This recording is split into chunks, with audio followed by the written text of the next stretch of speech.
गोमती नदी के किनारे बसे छोटे से गांव बेलापुर में सुबह धुएं, घंटियों और पक्षियों की आवाज से खुलती थीं। वहीं मिट्टी की दीवारों वाले एक साधारण घर में मीरा अपने पिता हरिनारायण शर्मा के साथ रहती थी।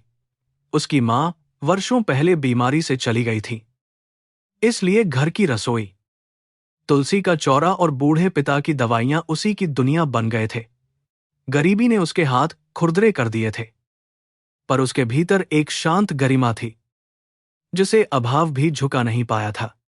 हरिनारायण गांव के विद्यालय में कभी संस्कृत पढ़ाते थे, पर पक्षाघात के बाद उनकी नौकरी छूट गई थी। छोटी सी पेंशन अनियमित आती और 2 बीघा खेत से बस इतना अनाज निकलता कि भूख टल जाए। फिर भी वे बेटी को पढ़ाते हुए कहते, ज्ञान वह धन है जिसे कोई साहूकार गिरवी नहीं रख सकता। मीरा ने इंटर तक पढ़ाई की, बच्चों को घर पर ट्यूशन दिया और त्योहारों में औरतों के हाथों पर मेहंदी लगाकर कुछ रुपए कमाए। उसके सपने छोटे थे, किंतु आत्मसम्मान बहुत बड़ा था। विक्रम मल्होत्रा से उसकी पहली मुलाकात सावन के मेले में हुई थी। शहर से आया वह युवक अपनी कार खराब होने के कारण गांव में रुका था और मंदिर तक रास्ता पूछते हुए हरिनारायण के घर पहुंच गया। मीरा ने उसे पीतल के गिलास में पानी दिया तो विक्रम उसकी आंखों की संकोची चमक पर ठहर गया। उसने कई दिनों तक गांव आने के बहाने खोजे। मीरा ने उसके महंगे कपड़ों और सहज मुस्कान के पीछे एक ऐसा मन देखा जो शायद उसकी सादगी को सचमुच समझता था। जब विक्रम ने विवाह की बात की, हरिनारायण घबरा गए। लखनऊ के प्रसिद्ध मल्होत्रा परिवार का बेटा, जिसके पिता के आभूषणों के कई प्रतिष्ठान थे, उनकी निर्धन बेटी को क्यों चुनता? विक्रम ने विश्वास दिलाया कि उसे दहेज नहीं, मीरा का स्वभाव चाहिए। उसने मंदिर की सीढ़ियों पर हाथ जोड़कर कहा था कि वह जीवन भर उसकी रक्षा करेगा। उन शब्दों ने मीरा के भीतर वर्षों से बंद पड़ी आशा को खोल दिया। उसे लगा, शायद ईश्वर ने उसकी गरीबी से परे उसका मन देखने वाला साथी भेजा है। लेकिन विवाह की तैयारियों के साथ ही मीठे वचनों के नीचे छिपी कठोर मांगें सामने आने लगीं। विक्रम की मां सावित्री ने सीधे दहेज नहीं मांगा, पर बार बार कहा कि उनके समाज में बहू खाली हाथ नहीं आती। सोने की चूड़ियां, नई मोटरसाइकिल और 5 लाख रुपए की चर्चा ऐसे होती जैसे यह कोई धार्मिक अनिवार्यता हो। हरिनारायण हर बार पसीना पोंछते और सिर झुका लेते। विक्रम चुप रहता। उसकी वही चुप्पी मीरा के मन में पहली पतली दरार थी जिसे उसने प्रेम का लिहाज समझकर अनदेखा कर दिया। बेटी की शादी टूटने के भय से हरिनारायण ने अपनी अंतिम 2 बीघा जमीन बेच दी। पुरानी अलमारी, मां की बची हुई चांदी की पायलें और पीतल के बर्तन भी एक एक करके बाजार चले गए। फिर भी मांगी गई रकम पूरी न हो सकी। मीरा ने पिता को रात में खांसते और आंसू छिपाते देखा तो विवाह से इनकार करना चाहा। हरिनारायण ने उसका सिर छाती से लगाकर कहा कि पिता की गरीबी बेटी का अपराध नहीं होती। उनके कांपते हाथों ने आशीर्वाद दिया, पर उस आशीर्वाद में विदाई से अधिक अपराध बोध था।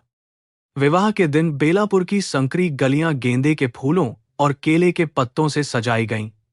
ढोलक की थाप पर स्त्रियां मंगलगीत गाती रहीं, पर हरिनारायण की दृष्टि बार बार उन लिफाफों पर जाती जिनमें उधार लेकर जुटाए रुपए रखे थे। विक्रम शेरवानी में राजकुमार जैसा लग रहा था। अग्नि के 7 फेरे लेते समय मीरा ने हर वचन को अपने प्राणों में उतार लिया। जब सिंदूर उसकी मांग में भरा, उसने आंखें बंद करके सोचा कि अब उसका दुख 2 लोगों के बीच बौंड जाएगा। लखनऊ पहुंचते ही उसे समझ आ गया कि एक घर में प्रवेश और एक परिवार में स्वीकार किए जाने के बीच कितना अंतर होता है। मल्होत्रा हवेली ऊंची दीवारों, संगमरमर की सीढ़ियों और चमकते झूमरों से भरी थी। दरवाजे पर कलश लुढ़काने की रस्म हुई, पर सावित्री की आंखें उसके पैरों से अधिक साथ आए संदूकों पर थीं। उन्होंने रिश्तेदारों के सामने मुस्कुराकर कहा कि गांव वाले संस्कार तो अच्छे देते हैं, सामान नहीं। हंसी की हल्की लहर उठी और मीरा ने पहली बार अपने घूंघट के भीतर अपमान का स्वाद चखा।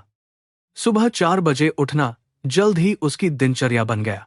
वह आंगन धोती, तुलसी पर जल चढ़ाती, रसोई में सबके लिए चाय बनाती और नौकरों के आने से पहले पूजा का कमरा सजा देती।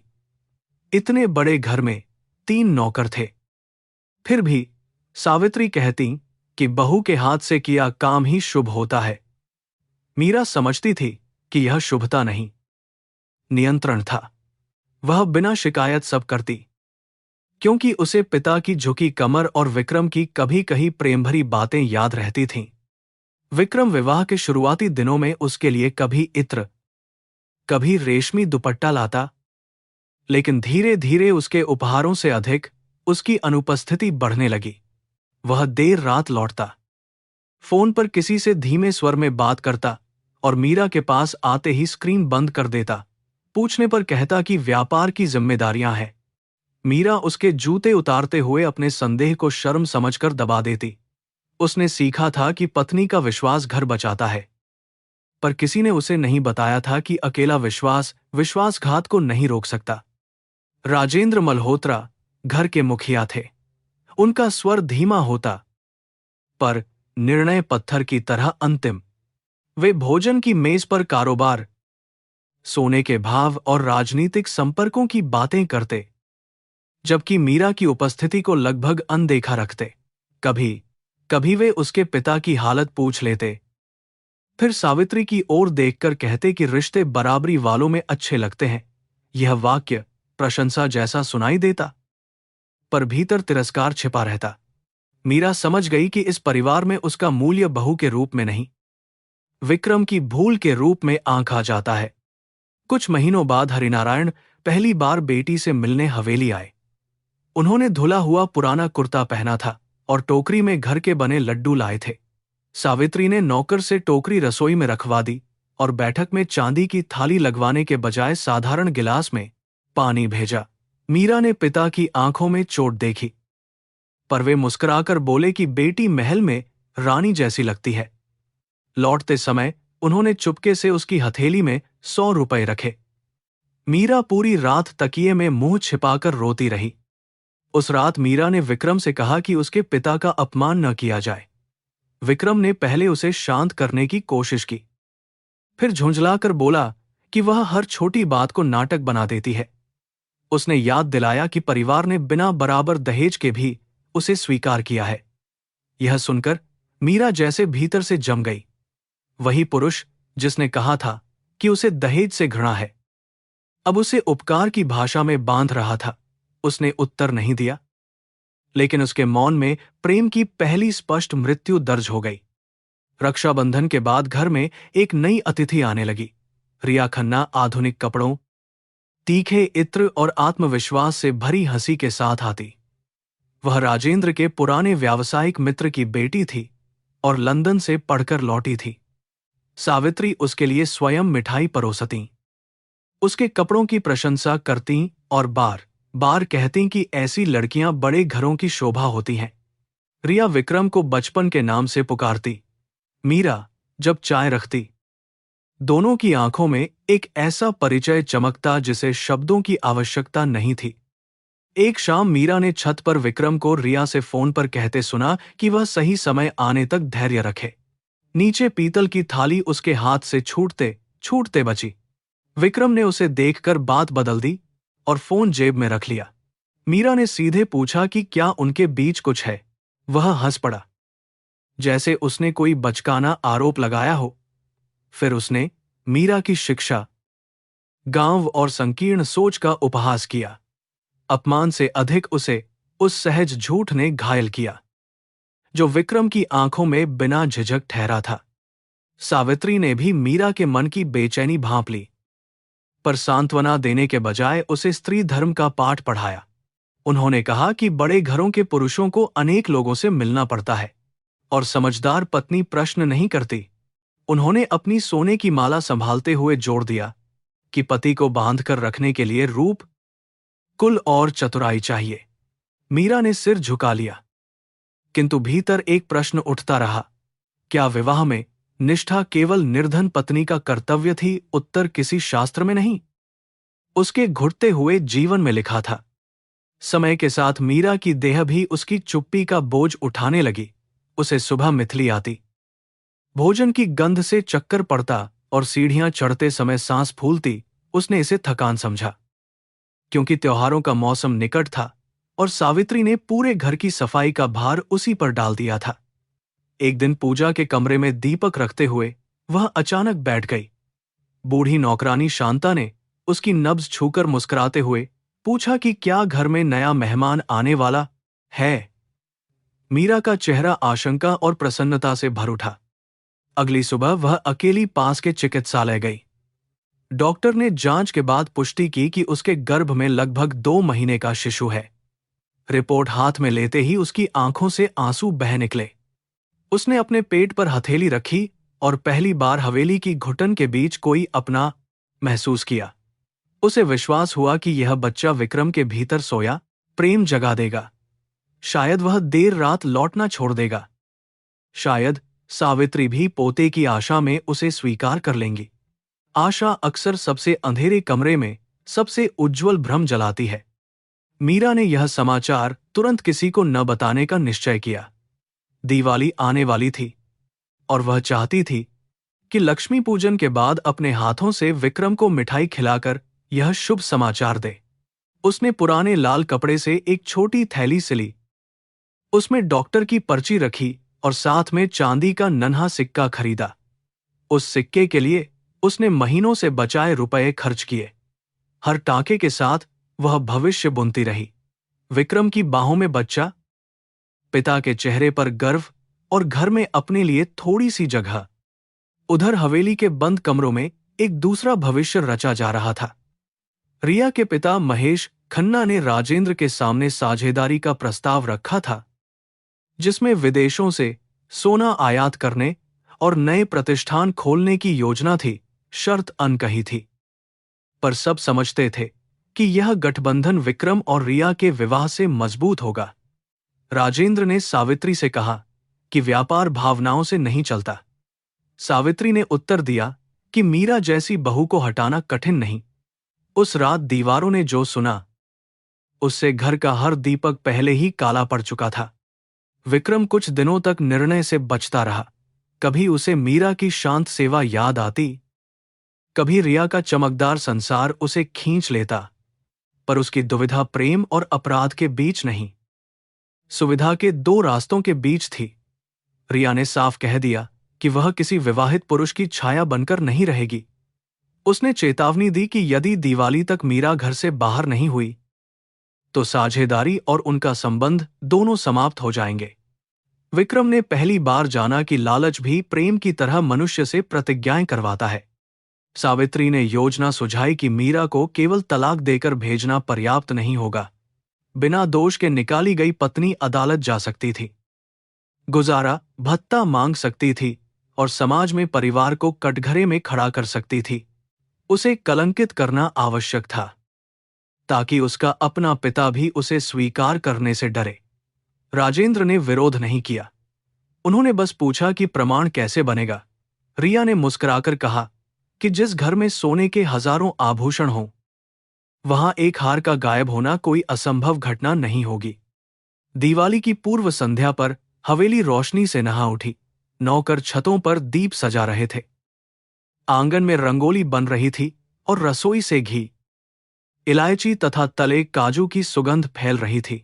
मीरा ने पीले रंग की साड़ी पहनी, जो उसके पिता ने विवाह में दी थी। उसके ब्लाउज के भीतर छोटी लाल थैली सुरक्षित थी। विक्रम को देखते ही उसके चेहरे पर अनायास मुस्कान आ गई। वह उस रात के बाद आने वाले तूफान से अनजान थी और अपने गर्भ में पलती धड़कन को भविष्य का दीप समझ रही थी।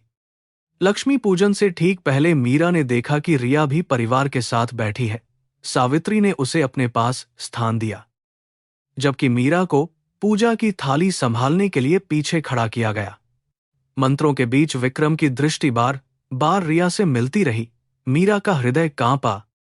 फिर उसने पेट पर हाथ रखकर स्वयं को संभाला। उसने तय किया कि पूजा समाप्त होते ही सबके सामने नहीं, अकेले में समाचार देगी। उसे अब भी विश्वास था कि पिता बनने की खबर विक्रम की भटकी आत्मा को घर लौटा सकती है। पूजा समाप्त हुई तो आकाश पटाखों से चमक उठा। मीरा विक्रम को खोजते हुए पिछले गलियारे तक पहुंची, जहां आधा खुला दरवाजा भीतर की फुसफुसाहट बाहर ला रहा था। उसने रिया को कहते सुना कि हार सुबह तक मीरा के संदूक में होना चाहिए। विक्रम ने धीमे स्वर में पूछा कि कहीं बात हाथ से न निकल जाए। सावित्री ने कठोरता से उत्तर दिया कि गरीब लड़की की सच्चाई कौन खरीदेगा, जब उनके पास पुलिस और प्रतिष्ठा दोनों है।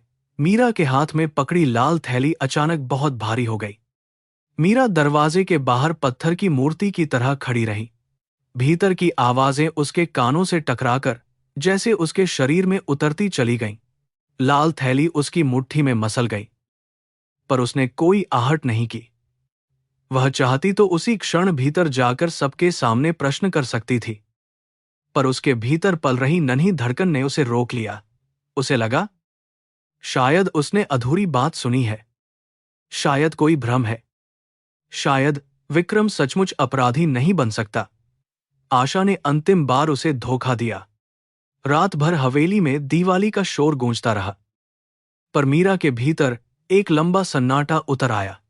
उसने विक्रम के कमरे में लौटकर लाल थैली तकिए के नीचे रख दी और बिना दीप जलाए बैठी रही। विक्रम देर से आया। उसके कपड़ों में रिया के इत्र की तीखी गंध थी। उसने मीरा की ओर देखे बिना कहा कि बहुत थक गया है। मीरा ने चाहा कि पूछे, पर उसके होंठ नहीं खुले। वह रात दोनों एक ही बिस्तर पर लेटे, फिर भी उनके बीच एक पूरा अजनबी संसार पसरा रहा। सुबह सावित्री की चीख से घर जागा। पूजा के लिए रखी पारिवारिक तिजोरी खुली थी और उसमें से महारानी हार गायब था, जो पीढ़ियों से मल्होत्रा परिवार की प्रतिष्ठा माना जाता था। सावित्री ने नौकरों को आंगन में खड़ा कर दिया और एक एक से पूछताछ करने लगी। राजेंद्र का चेहरा क्रोध से तमतमाया हुआ था। विक्रम सीढ़ियों से उतरते हुए चिंतित होने का अभिनय कर रहा था। मीरा दूर खड़ी सब देखती रही। उसके हृदय ने पहले ही परिणाम जान लिया था, फिर भी वह किसी चमत्कार की प्रतीक्षा कर रही थी। सावित्री ने आदेश दिया कि घर का हर कमरा और हर संदूक खोला जाए। नौकरों की गठरियां उलट दी गईं, रसोई के डिब्बे जांचे गए और यहां तक कि शांता की पुरानी चादरें भी झाड़ी गईं। जब वे मीरा के कमरे की ओर बढ़ीं, उसकी सांसें तेज हो गईं। उसने अपने छोटे लकड़ी के संदूक की चाबी स्वयं आगे कर दी। उस संदूक में उसकी मां की तस्वीर, पिता के पत्र, 2 साड़ियां और कुछ सूखे फूल थे। उसे मालूम था, आज उसकी स्मृतियां भी अपराध के प्रमाण में बदली जाएंगी। सावित्री ने संदूक खुलवाकर कपड़े बाहर फेंकने शुरू किए। अचानक रेशमी साड़ी के नीचे से मखमली डिब्बा दिखाई दिया। उन्होंने नाटकीय ढंग से उसे उठाया, ढक्कन खोला और चमकता हुआ हीरे का हार सबके सामने कर दिया। आंगन में खड़े रिश्तेदारों और नौकरों से एक साथ विस्मय की आवाज निकली। मीरा की आंखें उस हार पर टिक गईं, जिसे उसने कभी छुआ तक नहीं था। सावित्री ने उसका हाथ पकड़कर झटका और कहा कि गरीब घर की भूख आखिर सोने तक पहुंच ही गई। मीरा ने कांपती आवाज में कहा कि हार उसने नहीं रखा। वह विक्रम की ओर मुड़ी, क्योंकि संसार में अंतिम विश्वास उसी पर बचा था। उसने कहा कि कल रात उसने गलियारे में कुछ बातें सुनी थीं और वह सब समझती है। विक्रम का चेहरा क्षण भर के लिए पीला पड़ा, पर अगले ही पल उसने स्वयं को संभाल लिया। उसने सबके सामने मीरा से पूछा कि क्या वह अब अपने अपराध को छिपाने के लिए परिवार पर आरोप लगाएगी। उसके शब्दों ने सत्य को उल्टा कर दिया और अपराधी को न्यायाधीश बना दिया। मीरा ने उसकी आंखों में देखकर कहा कि वह बस एक बार सच बोल दे। उसने याद दिलाया कि उसने उसके साथ 7 फेरे लिए थे, अग्नि को साक्षी बनाया था और जीवन भर रक्षा का वचन दिया था। विक्रम के चेहरे पर झुंझलाहट फैल गई। उसे डर था कि मीरा गलियारे वाली बात सबके सामने न खोल दे। उसने अचानक हाथ उठाकर उसके गाल पर थप्पड़ मार दिया। आवाज पूरे आंगन में गूंजी। मीरा लड़खड़ाकर स्तंभ से टकराई और उसकी हथेली अनायास अपने पेट पर चली गई। थप्पड़ से अधिक उसे उस मौन ने घायल किया जो वहां उपस्थित लोगों ने ओढ़ लिया था। किसी नौकर ने सिर नहीं उठाया, किसी रिश्तेदार ने विरोध नहीं किया। राजेंद्र ने बस कहा कि ऐसे मामलों में भावुकता नहीं, अनुशासन चाहिए। सावित्री ने मीरा की बाहें पकड़ी और पूछा कि उसने हार बेचने का इरादा किसे बताया था। मीरा ने बार बार कहा कि वह निर्दोष है। उसके शब्द उस विशाल हवेली की दीवारों से टकराकर लौटते रहे। धनवानों के घरों में सत्य की आवाज अक्सर गरीब की फुसफुसाहट बन जाती है। रिया थोड़ी देर बाद वहां पहुंची, मानो उसे घटना की कोई जानकारी न हो। उसने चिंता का अभिनय करते हुए सावित्री को संभाला और विक्रम के पास खड़ी हो गई। फिर उसने मीरा को ऐसी दृष्टि से देखा जिसमें विजय छिपी थी। मीरा उस दृष्टि को पहचान गई। उसने सबके सामने कहा कि हार रिया और विक्रम की योजना से उसके संदूक में रखा गया है। रिया ने तुरंत आंसू निकाल लिए और बोली कि एक चोरनी अब उसके चरित्र पर भी कीचड़ उछाल रही है। परिवार की सहानुभूति उसी क्षण उसके पक्ष में चली गई। राजेंद्र ने अपने परिचित पुलिस अधिकारी देवेंद्र यादव को फोन किया। आधे घंटे में पुलिस की जीप हवेली के बाहर आकर रुकी। देवेंद्र ने भीतर आते ही राजेंद्र को आदर से नमस्कार किया और मीरा को कठोर आंखों से देखा। उसने हार, संदूक और कमरे की औपचारिक तस्वीरें खिंचवाईं, पर किसी से यह नहीं पूछा कि तिजोरी की चाबी किसके पास थी। मीरा समझ गई कि जांच पहले ही खरीदी जा चुकी है। देवेंद्र ने कहा कि चोरी घर के भीतर हुई है और बरामदगी आरोपी के संदूक से हुई, इसीलिए मामला स्पष्ट है। मीरा ने उससे निवेदन किया कि वह गलियारे की बात सुने, नौकरों से पूछे और कमरे के दरवाजे पर लगे निशानों की जांच करे। देवेंद्र ने उपहास से कहा कि गरीब लोग अपराध करने के बाद बहुत कहानियां बनाते हैं। उसने धमकी दी कि यदि वह सहयोग नहीं करेगी तो उसे हथकड़ी लगाकर थाने ले जाया जाएगा। मीरा ने पिता की बीमारी और अपनी गर्भावस्था याद की, पर गर्भ का रहस्य अब भी उसके होंठों तक नहीं आया। उसे भय था कि ये लोग बच्चे को भी अपने लाभ के लिए इस्तेमाल करेंगे। पुलिस के सामने सावित्री ने आरोप लगाया कि मीरा विवाह के बाद से ही घर की छोटी वस्तुएं चुराती रही है। उन्होंने पुराने चांदी के चम्मच, गायब नकदी और नौकरानी की अंगूठी तक का दोष उस पर डाल दिया। कोई प्रमाण नहीं था। फिर भी देवेंद्र सब लिखता गया। विक्रम ने सिर झुकाकर कहा कि वह पत्नी की प्रतिष्ठा बचाने के लिए वर्षों से चुप था। मीरा उसे सुनती रही और सोचती रही कि झूठ बोलते समय उसका स्वर इतना शांत कैसे रह सकता है। प्रेम शायद मरता नहीं, पहले अपमान में बदलता है। देवेंद्र ने कागजों का एक पुलिंदा मेज पर रखा और कहा कि यदि मीरा चोरी स्वीकार कर ले, हार लौटा दे और स्वेच्छा से घर छोड़ दे, तो परिवार मुकदमा दर्ज नहीं करेगा, अन्यथा उसे जेल भेजा जाएगा, जहां गर्भवती होने का कोई विशेष लाभ नहीं मिलेगा। यह सुनकर मीरा का चेहरा सफेद पड़ गया। देवेंद्र उसकी आंखों में भय पहचान गया। उसने धीमे स्वर में कहा कि जेल की खबर गांव पहुंचेगी तो बूढ़ा पिता शर्म से मर जाएगा। यह वाक्य सुनकर मीरा के भीतर की अंतिम शक्ति भी कांप उठी। मीरा ने विक्रम की ओर देखा और पहली बार कहा कि वह मां बनने वाली है। आंगन में क्षण भर के लिए गहरा मौन छा गया। उसने सोचा था यह खबर किसी दीपक की तरह अंधेरा काटेगी, पर विक्रम के चेहरे पर प्रसन्नता नहीं, भय उभरा। सावित्री ने तुरंत पूछा कि इसका प्रमाण क्या है और बच्चा किसका है। यह प्रश्न मीरा के अस्तित्व पर दूसरा थप्पड़ था।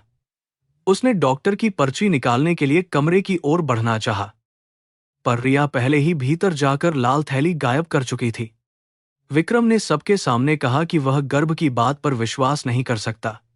उसने संकेत दिया कि मीरा अक्सर मायके जाने के बहाने घर से बाहर रहती थी। हरिनारायण से मिलने की उसकी यात्राएं अब चरित्रहीनता के आरोप में बदल दी गईं। मीरा की आंखों से आंसू नहीं निकले। दर्द इतना गहरा था कि आंसू भी रास्ता भूल गए।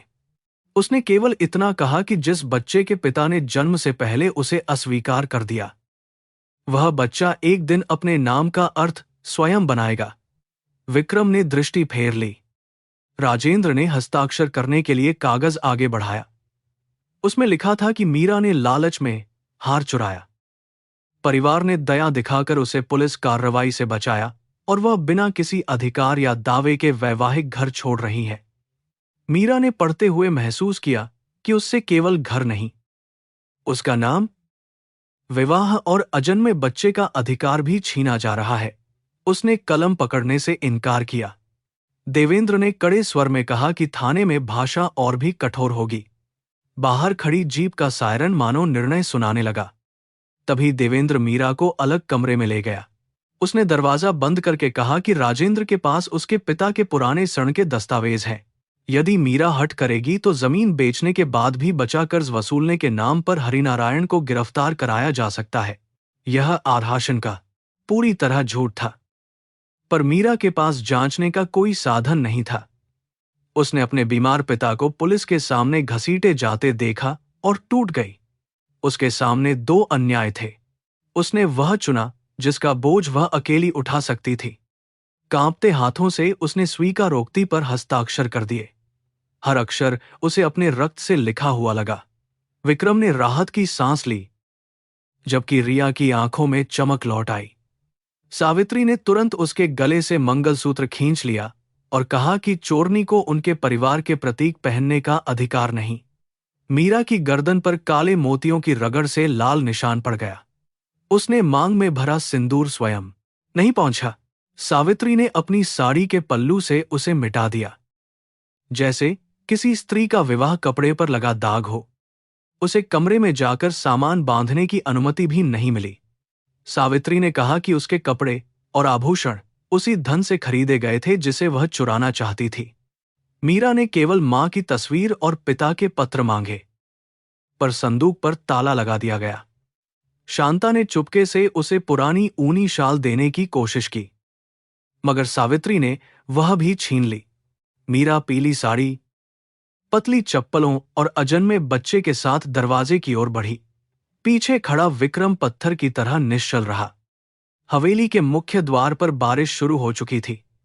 दिवाली की पिछली रात जलाए दीप बुझकर काले धब्बों में बदल गए थे। मीरा ने चौखट को देखा, जहां विवाह के दिन उसके लाल पैरों के निशान बने थे। आज वही चौखट उसे अपराधी की तरह बाहर धकेल रही थी। उसने एक बार पीछे मुड़कर विक्रम की ओर देखा। उसकी आंखों में विनती नहीं, एक मौन प्रश्न था कि क्या मनुष्य इतना गिर सकता है। विक्रम ने रिया के पास खड़े होकर निगाहें झुका लीं। यही उसका अंतिम उत्तर था। मीरा सड़क पर निकल आई। उसके पास न पैसा था, न छाता, न कहीं जाने का ठिकाना। बारिश साड़ी से आर पार उतर रही थी और ठंडी हवा उसके शरीर को कांपा रही थी। उसने पेट पर दोनों हाथ रखकर धीरे से कहा कि अब वे केवल एक दूसरे के सहारे हैं। शहर की रोशनियां उसके लिए किसी दूसरे संसार की वस्तु लग रही थीं। रिक्शा वालों ने बिना किराए उसे बैठाने से मना कर दिया। वह पैदल चलती रही, जबकि उसके पैरों में छाले पड़ते गए और सिंदूर का अंतिम लाल रंग वर्षा में बहता गया। कई घंटों बाद वह चारबाग रेलवे स्टेशन पहुंची। विशाल इमारत की रोशनी के नीचे यात्रियों की भीड़, कुलियों की पुकार और चाय वालों की आवाजें गूंज रही थीं। मीरा ने सोचा कि गांव जाने वाली ट्रेन पकड़ ले, पर टिकट के लिए भी रुपये नहीं थे। वह एक स्तंभ के पास बैठ गई और भीगे बालों को चेहरे से हटाया। भूख से पेट ऐंठ रहा था। फिर अचानक तेज दर्द उठा। उसने दीवार पकड़ने की कोशिश की, पर आंखों के सामने अंधेरा छा गया और वह ठंडी फर्श पर गिर पड़ी। लोग उसके पास से गुजरते रहे। किसी ने उसे भिखारिन समझा, किसी ने शराबी स्त्री। तभी सफेद सूती साड़ी पहने एक वृद्धा ने भीड़ चीरकर उसके पास घुटने टेक दिए। उसका नाम कमला था और वह स्टेशन के पास फूलों की छोटी दुकान चलाती थी। उसने मीरा की नब्ज देखी, उसके पेट पर रखे हाथ को समझा और पानी की बोतल से उसके होंठ भिगोए। जब मीरा ने आंखें खोलीं, कमला ने पूछा कि उसका घर कहाँ है। मीरा ने बहुत धीरे कहा कि आज उसका कोई घर नहीं रहा। कमला ने बिना अधिक प्रश्न किए उसे सहारा देकर उठाया। पास खड़ा रिक्शा वाला पैसे मांगने लगा तो उसने अपनी दिन भर की कमाई उसकी हथेली पर रख दी। मीरा ने विरोध करना चाहा, पर आवाज नहीं निकली।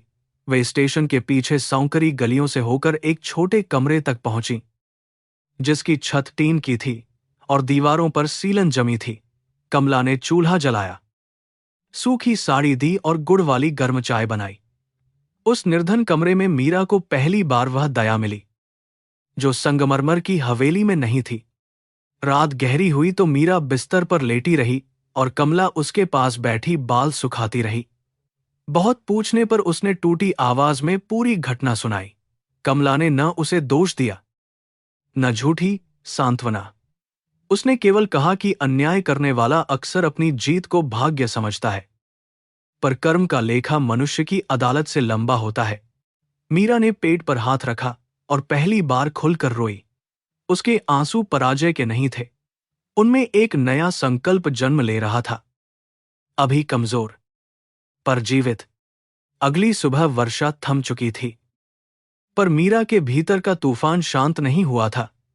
कमला ने उसके लिए सूखी रोटी और आलू की पतली सब्जी रखी, फिर अपनी बचत से बेलापुर जाने का किराया देना चाहा। मीरा ने संकोच किया, किंतु पिता की चिंता उसे भीतर से खींच रही थी। उसे विश्वास था कि हरिनारायण उसकी बात सुनेंगे, उसके माथे पर हाथ रखेंगे और कहेंगे कि संसार का आरोप बेटी की सच्चाई नहीं बदल सकता। वह उसी आशा को पकड़कर स्टेशन पहुंची, मानो घर लौटना अभी भी संभव हो। बेलापुर की बस धूल भरी सड़क से गुजरती रही और मीरा खिड़की के बाहर खेतों को देखती रही, जिन मेढ़ों पर वह बचपन में नंगे पांव दौड़ी थी। वे अब किसी बीते जन्म की स्मृति लग रहे थे। गांव के प्रवेश पर उतरते ही उसे कुछ औरतें मिलीं, जिन्होंने उसे देखकर बातें बंद कर दीं। एक लड़का दौड़ता हुआ भीतर गया, जैसे कोई अशुभ समाचार लेकर आया हो। मीरा का हृदय तेज धड़कने लगा। वह पिता के घर की ओर चली, पर दूर से ही बंद दरवाजे पर बंधी सफेद कपड़े की पट्टी देखकर उसके कदम रुक गए। पड़ोस की वृद्धा गंगा देवी बाहर आईं और मीरा को देखते ही रो पड़ीं।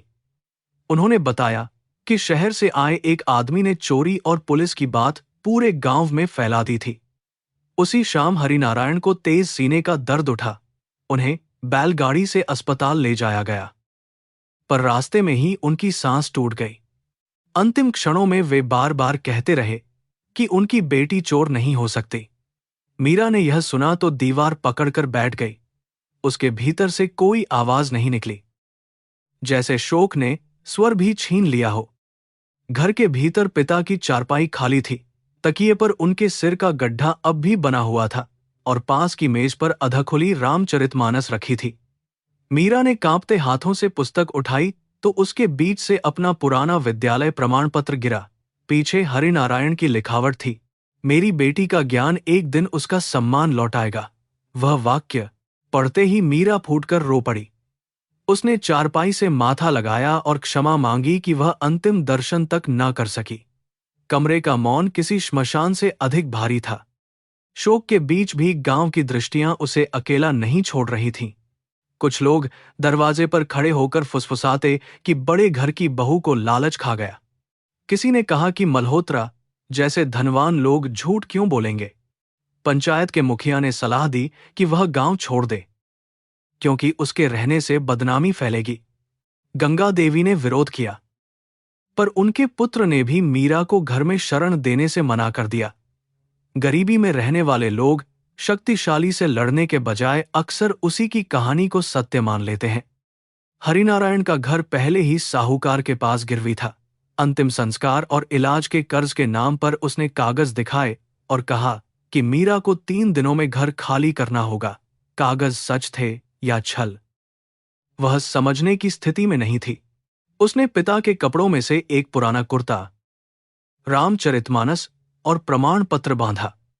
जाते समय तुलसी के चौरे पर जल चढ़ाया और मिट्टी की एक मुट्ठी अपने आंचल में रख ली। यह उसकी विरासत थी, एक घर की मिट्टी, पिता का विश्वास और अपमान से भरा नाम। वह फिर लखनऊ लौटी, पर इस बार उसके भीतर लौटने की कोई जगह नहीं बची थी। कमला ने उसे देखकर प्रश्न नहीं किया, बस बाहों में भर लिया। मीरा का शरीर तब तक कठोर बना रहा। फिर वह वृद्धा की छाती से लगकर बच्चे की तरह रोने लगी। उसने पिता की मृत्यु का समाचार सुनाया और कहा कि उसके कारण सब नष्ट हो गया। कमला ने उसका चेहरा उठाकर समझाया कि पाप उस पर नहीं, उन लोगों पर है जिन्होंने झूठ बोला। पर मीरा जानती थी कि निर्दोष होना और स्वयं को निर्दोष महसूस करना 2 अलग लड़ाइयां हैं। कमला का कमरा इतना छोटा था कि 2 बिस्तर बिछाने पर चूल्हे तक जाने की जगह नहीं रहती। फिर भी उसने मीरा के लिए कोने में एक साफ चटाई और लोहे का संदूक रख दिया। वह प्रतिदिन स्टेशन के बाहर गेंदे और चमेली की मालाएं बेचती थी। उसके पति और बेटा वर्षों पहले रेल दुर्घटना में मर चुके थे, इसलिए अकेलापन उसकी आदत बन चुका था। उसने कहा कि ईश्वर ने शायद मीरा को बेटी बनाकर भेजा है। उस निर्धन स्त्री की वाणी में ऐसा अपनापन था जिसे सुनकर मीरा का टूटा मन पहली बार थोड़ा स्थिर हुआ। गर्भ बढ़ने लगा, इसलिए मीरा को काम ढूंढना आवश्यक था। एक सिलाई कारखाने में उसे धागे काटने और तैयार कपड़ों से अतिरिक्त कपड़ा हटाने का काम मिला। 12 घंटे बैठने के बदले बहुत कम मजदूरी मिलती। फिर भी उसने शिकायत नहीं की। मालिक गलती होने पर मजदूरी काट लेता और पुरुष पर्यवेक्षक उसके अकेलेपन का लाभ उठाने की कोशिश करता। मीरा अपनी आंखों में कठोरता भरकर काम करती। शाम को सूजी हुई उंगलियां पानी में डुबोती, फिर कमला की मालाएं गूंथने में मदद करती। थकान अब उसके जीवन की सामान्य भाषा बन गई थी। स्टेशन के पास रहने वाले बच्चों ने देखा कि मीरा पढ़ी लिखी है। वे शाम को पुराने अखबार लेकर उसके पास आने लगे और अक्षर पूछने लगे। उसने चौक के टुकड़े से टीन की दीवार पर वर्णमाला लिखनी शुरू की। धीरे धीरे 5 बच्चे 10 हुए, फिर 15। कोई कुली का बेटा था, कोई फूल बेचने वाली की बेटी, तो कोई प्लेटफॉर्म पर बोतलें बटोरता था। मीरा उनसे फीस नहीं लेती थी। बच्चों की जिज्ञासु आंखों में उसे अपना खोया विद्यालय और पिता का चेहरा दिखाई देता। पढ़ाते समय उसका अपमान कुछ देर के लिए मौन हो जाता। 7वें महीने में उसके पैरों की सूजन इतनी बढ़ गई कि कारखाने तक चलना कठिन हो गया। मालिक ने छुट्टी देने के बजाय उसे काम से निकाल दिया। मीरा ने हाथ जोड़कर कुछ दिनों की मोहलत मांगी, पर उसने कहा कि गरीब मजदूर की जगह लेने वाले 100 लोग बाहर खड़े हैं। उस दिन वह मजदूरी के आधे रुपए लेकर लौटी। रास्ते में उसे मल्होत्रा ज्वेलर्स का चमकता विज्ञापन दिखाई दिया, जिसमें विक्रम और रिया एक नई शाखा के उद्घाटन पर मुस्कुरा रहे थे। मीरा ने दृष्टि फेर ली, पर तस्वीर उसके भीतर कांटे की तरह रह गई। कमला ने उसे आराम करने को कहा, किंतु प्रसव का खर्च सुनकर मीरा की नींद गायब हो गई। सरकारी अस्पताल में भी दवाइयों, जांच और आने जाने के रुपये चाहिए थे। उसके पास मां की केवल एक चांदी की पायल थी। उसने उसे हथेली पर रखकर देर तक देखा। बचपन में मां उसके कदमों की छनक सुनकर रसोई से बाहर आती थी। अगले दिन मीरा ने पायल सुनार को बेच दी। जो धन मिला वह कम था, पर उसने समझ लिया कि स्मृतियां पेट नहीं भरती और जीवन कभी कभी विरासत को दवा में बदल देता है। आषाढ़ की एक अंधेरी रात अचानक प्रसव पीड़ा शुरू हुई। टीन की छत पर वर्षा हथौड़े की तरह बरस रही थी और गलियों में घुटनों तक पानी भर गया था। कमला ने पड़ोसियों से सहायता मांगी, पर कोई वाहन भीतर नहीं आ सकता था। उसने 2 पुरुषों की मदद से बांस की अस्थायी पालकी बनवाई और मीरा को उस पर लिटाकर मुख्य सड़क तक ले गई। हर झटके पर मीरा चीख दबाती रही। उसे भय था कि बच्चा भी उससे छीन लिया जाएगा। वह बार बार भगवान कृष्ण का नाम लेती और पिता की लिखी पंक्ति याद करती रही। सरकारी अस्पताल के बरामदे में रोगियों की लंबी पंक्ति थी। नर्स ने पहले कागज और पैसे मांगे, जबकि मीरा दर्द से दोहरी हो रही थी। कमला ने अपनी चूड़ियां उतारकर मेज पर रख दी और कहा कि पहले बच्ची को बचाओ। कई घंटों के बाद मीरा को प्रसव कक्ष में ले जाया गया। बिजली बीच बीच में जाती रही और जनरेटर की पीली रोशनी कांपती रही। भोर से कुछ पहले एक कमजोर किंतु जीवित बालक की पहली रुलाई सुनाई दी। उस आवाज ने मीरा के भीतर टूटे हुए संसार में एक नया दरवाजा खोल दिया। बच्चा बहुत छोटा था और उसकी सांसें अनियमित चल रही थीं। डॉक्टर ने कहा कि कुछ दिनों तक विशेष देखभाल आवश्यक होगी। दवाइयों की सूची इतनी लंबी थी कि कमला की बची रकम भी कम पड़ गई। मीरा ने अपनी मां की दूसरी पायल भी बेच दी, जिसे वह अंतिम निशानी समझकर बचाना चाहती थी। उसने बच्चे का नाम आरव रखा, क्योंकि उसकी पहली रुलाई ने उसके भीतर वर्षों बाद शांति की संभावना जगाई थी। कांच के छोटे पालने के पास बैठी वह हर सांस गिनती और ईश्वर से अपनी आयु भी उसे देने की प्रार्थना करती। आरव को घर लाने के बाद रातें और कठिन हो गईं। वह बार बार बीमार पड़ता, दूध नहीं पीता और हल्के बुखार में भी कांपने लगता। मीरा उसे सीने से लगाए बैठी रहती, जबकि कमला तुलसी और अजवाइन का काढ़ा बनाती। कई बार मीरा को भोजनालय की पाली छोड़नी पड़ती और मजदूरी कट जाती। फिर भी उसने बच्चे के सामने कभी रोना नहीं चाहा। वह उसके छोटे हाथ को उंगली में पकड़कर कहती कि उनका नाम कोई और तय नहीं करेगा। एक दिन वह बड़ा होकर जानेगा कि उसकी मां चोर नहीं, जीवन से लड़ने वाली स्त्री थी। एक दिन आरव को तेज निमोनिया हुआ। अस्पताल में डॉक्टर ने महंगी दवा लिखी, जो उनकी पहुंच से बाहर थी। मीरा सहायता मांगने जिला विधिक सेवा शिविर पहुंची, जहां गरीबों के लिए सरकारी योजनाओं की जानकारी दी जा रही थी। वहीं उसकी मुलाकात युवा वकील अर्जुन प्रताप सिंह से हुई। उसने मीरा के हाथ में पुराने पुलिस कागज और बच्चे की पर्ची देखी। पहले उसने आरव के इलाज के लिए एक ट्रस्ट से सहायता दिलाई, फिर चोरी के मामले के बारे में पूछा। मीरा वर्षों बाद किसी शिक्षित व्यक्ति के सामने अपना सत्य बोल रही थी। अर्जुन ने स्वीकारोक्ति पढ़ते ही कई विसंगतियां देखीं।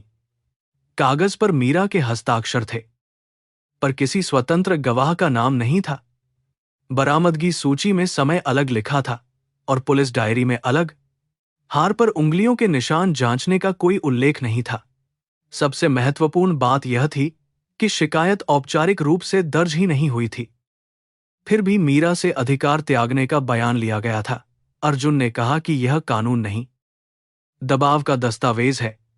पहली बार किसी ने उसकी पीड़ा को भावना नहीं, प्रमाण की भाषा में समझा था। मीरा ने पूछा कि क्या वह अपना नाम साफ कर सकती है। अर्जुन ने सच नहीं छिपाया। उसने कहा कि शक्तिशाली परिवार, भ्रष्ट पुलिस और समय बीतने के कारण लड़ाई कठिन होगी। मूल हार उनके पास है, गवाह उनके लोग हैं और मीरा के पास केवल अपना कथन। फिर भी उसने आश्वासन दिया कि असंभव और कठिन एक ही बात नहीं होते।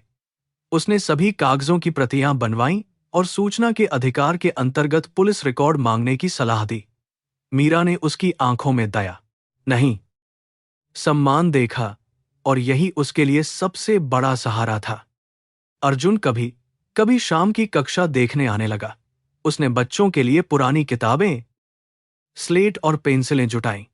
उसने मीरा से पूछा कि उसने पढ़ाई क्यों छोड़ दी। मीरा ने पिता का प्रमाण पत्र दिखाया और बताया कि वह कभी शिक्षक बनना चाहती थी।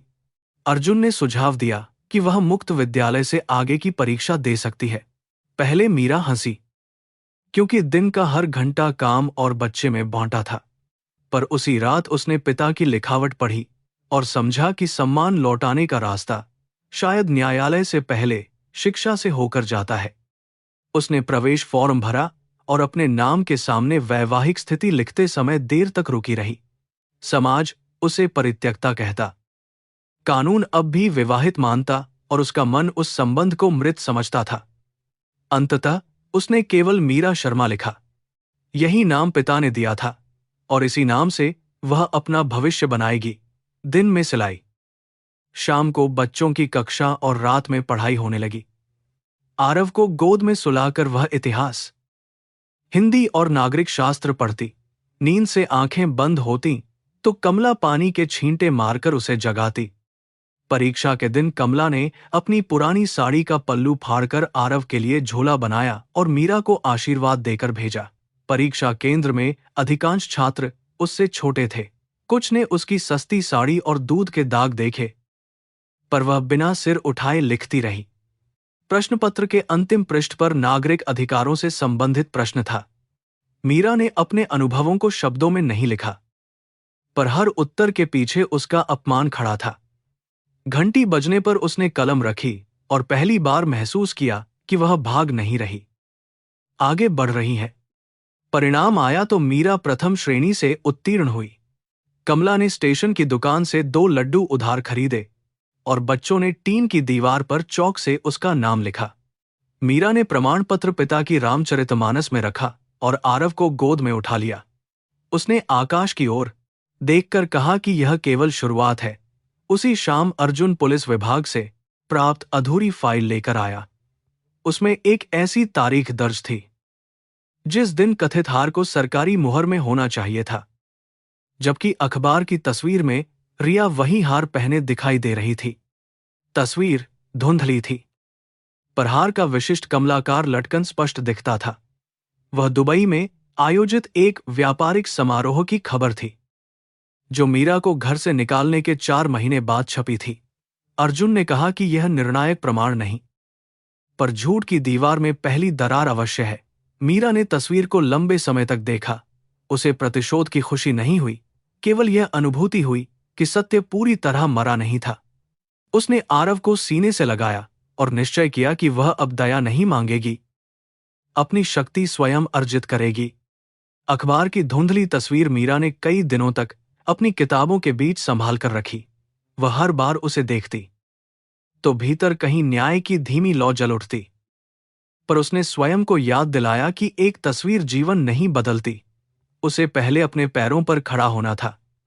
आरव अभी छोटा था, कमला बूढ़ी हो रही थी और कमाई अनिश्चित थी।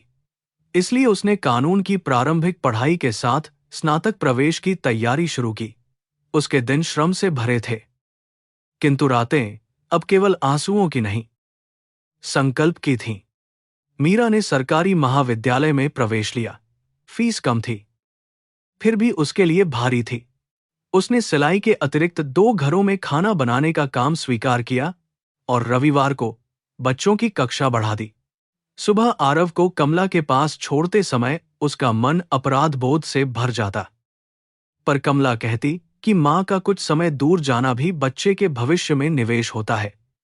कक्षा में मीरा सबसे उम्रदराज विद्यार्थियों में थी। कुछ छात्र उसे आंटी कहकर हंसते, लेकिन वह नोट्स बनाती रही और किसी अपमान का उत्तर मौन से नहीं, अंकों से देने लगी। आरव ने चलना सीखा तो टीन की दीवार से टिके मीरा के पुस्तकों के ढेर तक पहुंच जाता। वह पन्ने मोड़ देता, पेंसिल छिपा देता और मां की गोद में बैठकर अक्षरों की नकल करता। मीरा थकी होती, फिर भी उसके साथ वर्णमाला दोहराती। कभी कभी वह पूछता कि दूसरे बच्चों के पिता उन्हें स्कूल क्यों छोड़ते हैं और उसके पिता कहाँ हैं। मीरा का गला भर आता, पर वह कहती कि कुछ लोग अपने रास्ते खो देते हैं। वह आरव के मन में घृणा का बीज नहीं बोना चाहती थी, क्योंकि विष पीने वाला पहले स्वयं जलता है। इसी बीच मल्होत्रा परिवार का व्यापार तेजी से बढ़ रहा था। नए प्रतिष्ठानों के उद्घाटन पर रिया रेशमी साड़ियों और हीरों से सजी दिखाई देती, जबकि विक्रम व्यापारिक पत्रिकाओं में युवा उत्तराधिकारी के रूप में प्रशंसा पाता। राजेंद्र ने खन्ना परिवार के साथ आयात का बड़ा समझौता किया और शहर के नेताओं को भव्य भोज दिए। बाहर से सब कुछ समृद्ध था, पर हवेली के भीतर विक्रम और रिया का संबंध लगातार कटु हो रहा था।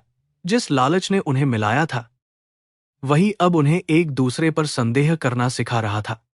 रिया विवाह के बाद भी विक्रम पर विश्वास नहीं कर सकी। वह जानती थी कि जिसने पहली पत्नी को धोखा दिया, वह दूसरी के प्रति भी निष्ठावान नहीं रहेगा। विक्रम को रिया की निगरानी अपमान लगती और वह रातों को शराब में डूबने लगा। सावित्री पोते की चाह में रिया को मंदिरों और चिकित्सकों के पास ले जाती, पर वर्षों तक कोई संतान नहीं हुई। हर असफलता का दोष रिया पर डाला जाता और वह बदले में विक्रम की पुरानी कायरता याद दिलाती। हवेली की चमक के पीछे उनके शब्द धीरे धीरे शाप बनते जा रहे थे। मीरा को इन बातों का प्रत्यक्ष ज्ञान नहीं था। वह केवल अखबारों में नाम देखती और पन्ना पलट देती।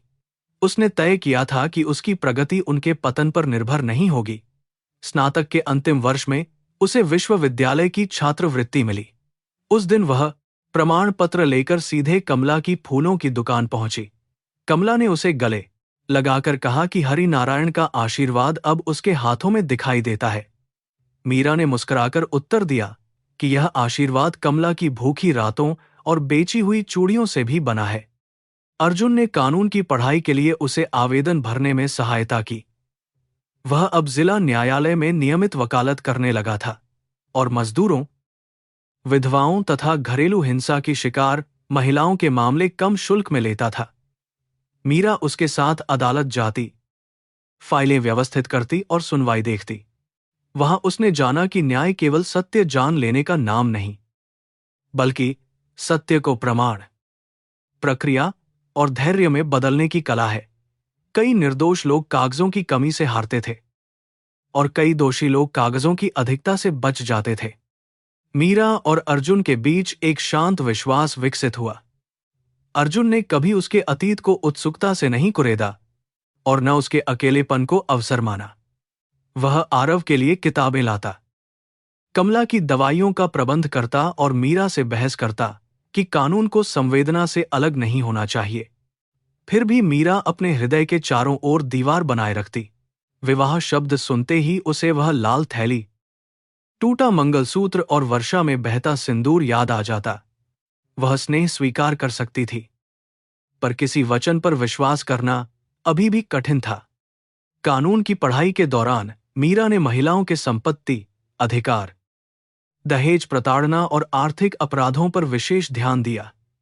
हर प्रकरण में उसे अपने जीवन की कोई छाया दिखाई देती। उसने पाया कि अनगिनत स्त्रियां दस्तावेजों पर हस्ताक्षर करवाकर घरों से निकाली गई थीं, पर वे अदालत तक पहुंच ही नहीं पाती। कई ने अपमान को भाग्य मान लिया था। मीरा की पीड़ा अब व्यक्तिगत सीमा से बाहर निकलने लगी। उसने समझा कि केवल अपना नाम साफ करना पर्याप्त नहीं होगा। उसे उस व्यवस्था को समझना होगा जो ताकतवर झूठ को सत्य का वस्त्र पहनाती है। एक सेमिनार में आर्थिक अपराध शाखा के वरिष्ठ अधिकारी ने धन शोधन और सोने की तस्करी पर व्याख्यान दिया। उन्होंने बताया कि आभूषण व्यापार में नकली बिल, बेनामी कंपनियां और सीमा पार भुगतान कैसे छिपाए जाते हैं। मीरा को मल्होत्रा प्रतिष्ठानों की तेज वृद्धि याद आई, पर उसने कोई अनुमान नहीं लगाया। व्याख्यान के बाद अधिकारी ने प्रतिभाशाली विद्यार्थियों को प्रतियोगी परीक्षा देने की सलाह दी। पहली बार मीरा ने प्रशासनिक सेवा के भीतर काम करने की संभावना पर विचार किया। कानून उसे आवाज दे सकता था, पर जांच की शक्ति उसे प्रमाण तक पहुंचा सकती थी। उस निर्णय ने उसकी दिनचर्या और कठोर कर दी। सुबह 4 बजे उठकर वह सामान्य ज्ञान पढ़ती, फिर आरव का भोजन बनाती, कॉलेज जाती, दोपहर में अदालत का काम करती और रात को अभ्यास प्रश्न हल करती। कई बार शरीर जवाब देने लगता, आंखों के नीचे काले घेरे गहरे हो गए और हाथों की नसें उभर आईं। एक रात वह किताब पर ही सो गई। आरव ने छोटी चादर उसके कंधों पर रखी और दीपक बुझा दिया। जागने पर मीरा ने बेटे को पास सोते देखा तो थकान के बीच नया साहस भर गया। पहली प्रतियोगी परीक्षा में वह प्रारंभिक चरण पार नहीं कर सकी। परिणाम देखकर वह देर तक चुप रही। वर्षों की मेहनत एक संख्या के नीचे दबती प्रतीत हुई। पड़ोसियों ने कहा कि एक अकेली मां को इतनी ऊंची महत्वाकांक्षा नहीं पालनी चाहिए। किसी ने सलाह दी कि वह स्थायी सिलाई का काम खोज ले। मीरा ने भी कुछ क्षणों के लिए सोचा कि शायद यही सीमा है।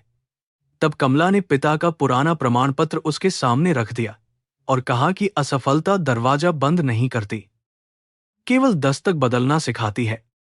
दूसरे प्रयास में मीरा लिखित परीक्षा तक पहुंची, पर साक्षात्कार में उससे वैवाहिक स्थिति और बच्चे के पिता के बारे में अनुचित प्रश्न पूछे गए। उसने संयत होकर उत्तर दिया, फिर भी चयन सूची में उसका नाम नहीं था। बाहर निकलते समय वह सीढ़ियों पर बैठ गई। अर्जुन ने कहा कि व्यवस्था कभी कभी प्रतिभा से पहले सामाजिक पहचान देखती है, पर यही कारण है कि उसके भीतर मीरा जैसी स्त्रियों की आवश्यकता है। उसने उसे हार मानने से रोका। मीरा ने आंसू पोंछे और अगले वर्ष की तैयारी उसी शाम से आरंभ कर दी। तीसरे प्रयास तक आरव 7 वर्ष का हो चुका था। वह स्कूल से लौटकर मां के लिए पानी भरता, कमला को दवा देता और चुपचाप अपना गृह कार्य करता। उसकी परिपक्वता मीरा को गर्व भी देती, दुख भी।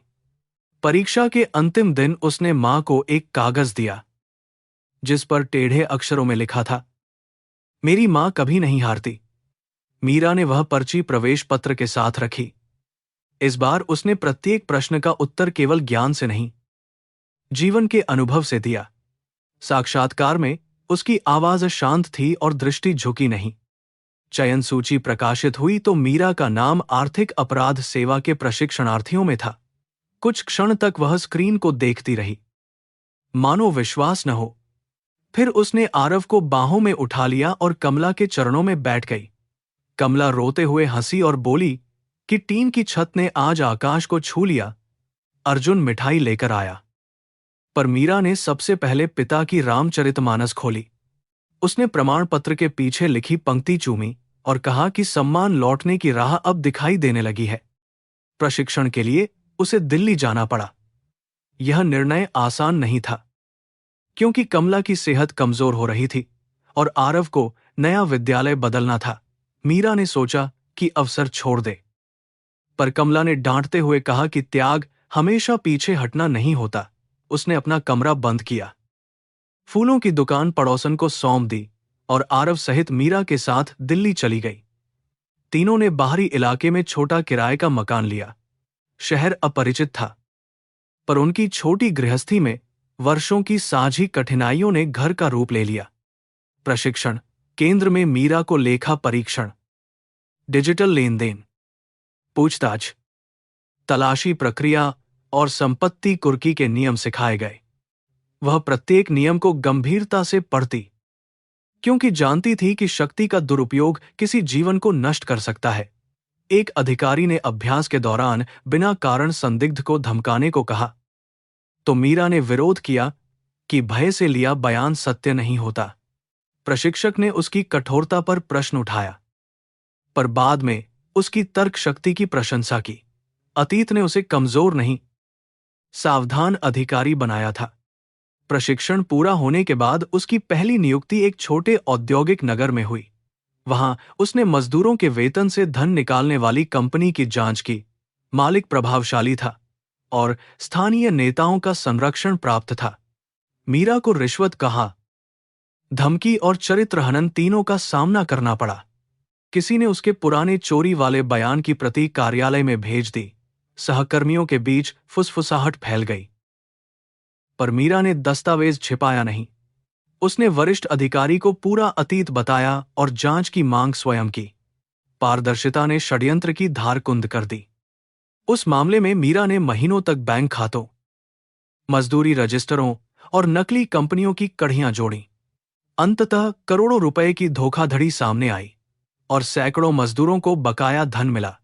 एक वृद्ध मजदूर ने उसके चरण छूने चाहे, तो उसने रोककर कहा कि अधिकारी सेवा करता है, उपकार नहीं। उस सफलता के बाद विभाग में उसकी प्रतिष्ठा बढ़ी। लोग उसे कठोर किंतु निष्पक्ष मानने लगे। मीरा ने पहली बार अनुभव किया कि कानून के भीतर रहते हुए भी करुणा संभव है और अधिकार का सबसे पवित्र उपयोग निर्बल को भय से मुक्त करना है। वर्षों के साथ आरव समझदार किशोर बनने लगा। उसने मां के संघर्षों का बहुत हिस्सा देखा था, पर पूरी कहानी नहीं जानता था। एक दिन स्कूल के किसी छात्र ने इंटरनेट पर मल्होत्रा परिवार की तस्वीर दिखाकर कहा कि विक्रम उसका पिता हो सकता है। आरव घर लौटकर सीधे पूछ बैठा। मीरा ने झूठ नहीं बोला। उसने कहा कि विक्रम उसका जैविक पिता है, पर पिता होना केवल रक्त का संबंध नहीं, जिम्मेदारी का चुनाव भी है। आरव ने लंबे मौन के बाद पूछा कि क्या वह बुरा आदमी है। मीरा ने उत्तर दिया कि उसने बुरे कर्म किए हैं। उस रात आरव देर तक जागता रहा। उसने कहा कि वह विक्रम से नफरत करना चाहता है, पर उसके भीतर खालीपन अधिक है। मीरा ने उसे समझाया कि नफरत भी एक बंधन है और वे उस आदमी से मुक्त होकर जीना सीख चुके हैं। उसने वचन दिया कि सत्य से कुछ नहीं छिपाएगी, पर आरव को अपने निर्णय स्वयं लेने होंगे। अगले दिन वह सामान्य ढंग से स्कूल चला गया, किंतु उसके व्यवहार में नई गंभीरता आ गई। मीरा ने जाना कि अपने घाव बच्चों से छिपाने पर वे मिटते नहीं, केवल बिना भाषा के आगे बढ़ते हैं। उधर राजेंद्र और विक्रम ने विदेश व्यापार में कई बेनामी कंपनियां बना ली थीं। रिया के संपर्कों से सोने की खेपें, गलत घोषणाओं के साथ आती और नकली खरीद बिक्री के बिलों से धन सफेद किया जाता। आरंभ में लाभ इतना अधिक था कि सबने जोखिम को सफलता समझ लिया।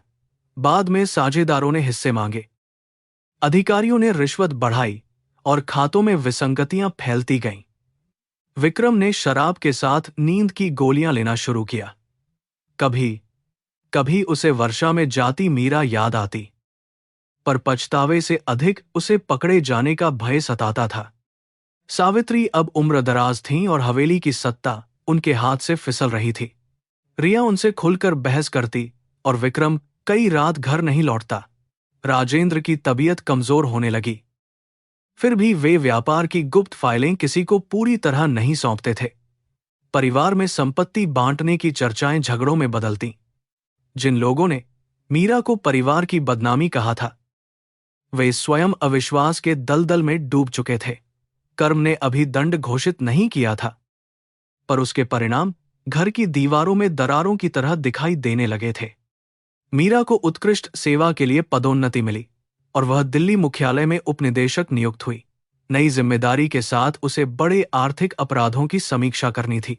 उसके कार्यालय की मेज पर प्रतिदिन मोटी फाइलें आती कर चोरी, हवाला, तस्करी और राजनीतिक संरक्षण की उलझी कहानियां। वह हर फाइल को नामों से नहीं, प्रमाणों से देखती। एक सोमवार सुबह सचिव ने लाल पट्टी से बंधा गोपनीय दस्तावेज उसके सामने रखा। मुखपृष्ठ पर लिखा था, मल्होत्रा जेम्स एंड ज्वेल्स समूह, संदिग्ध स्वर्ण आयात और धनशोधन।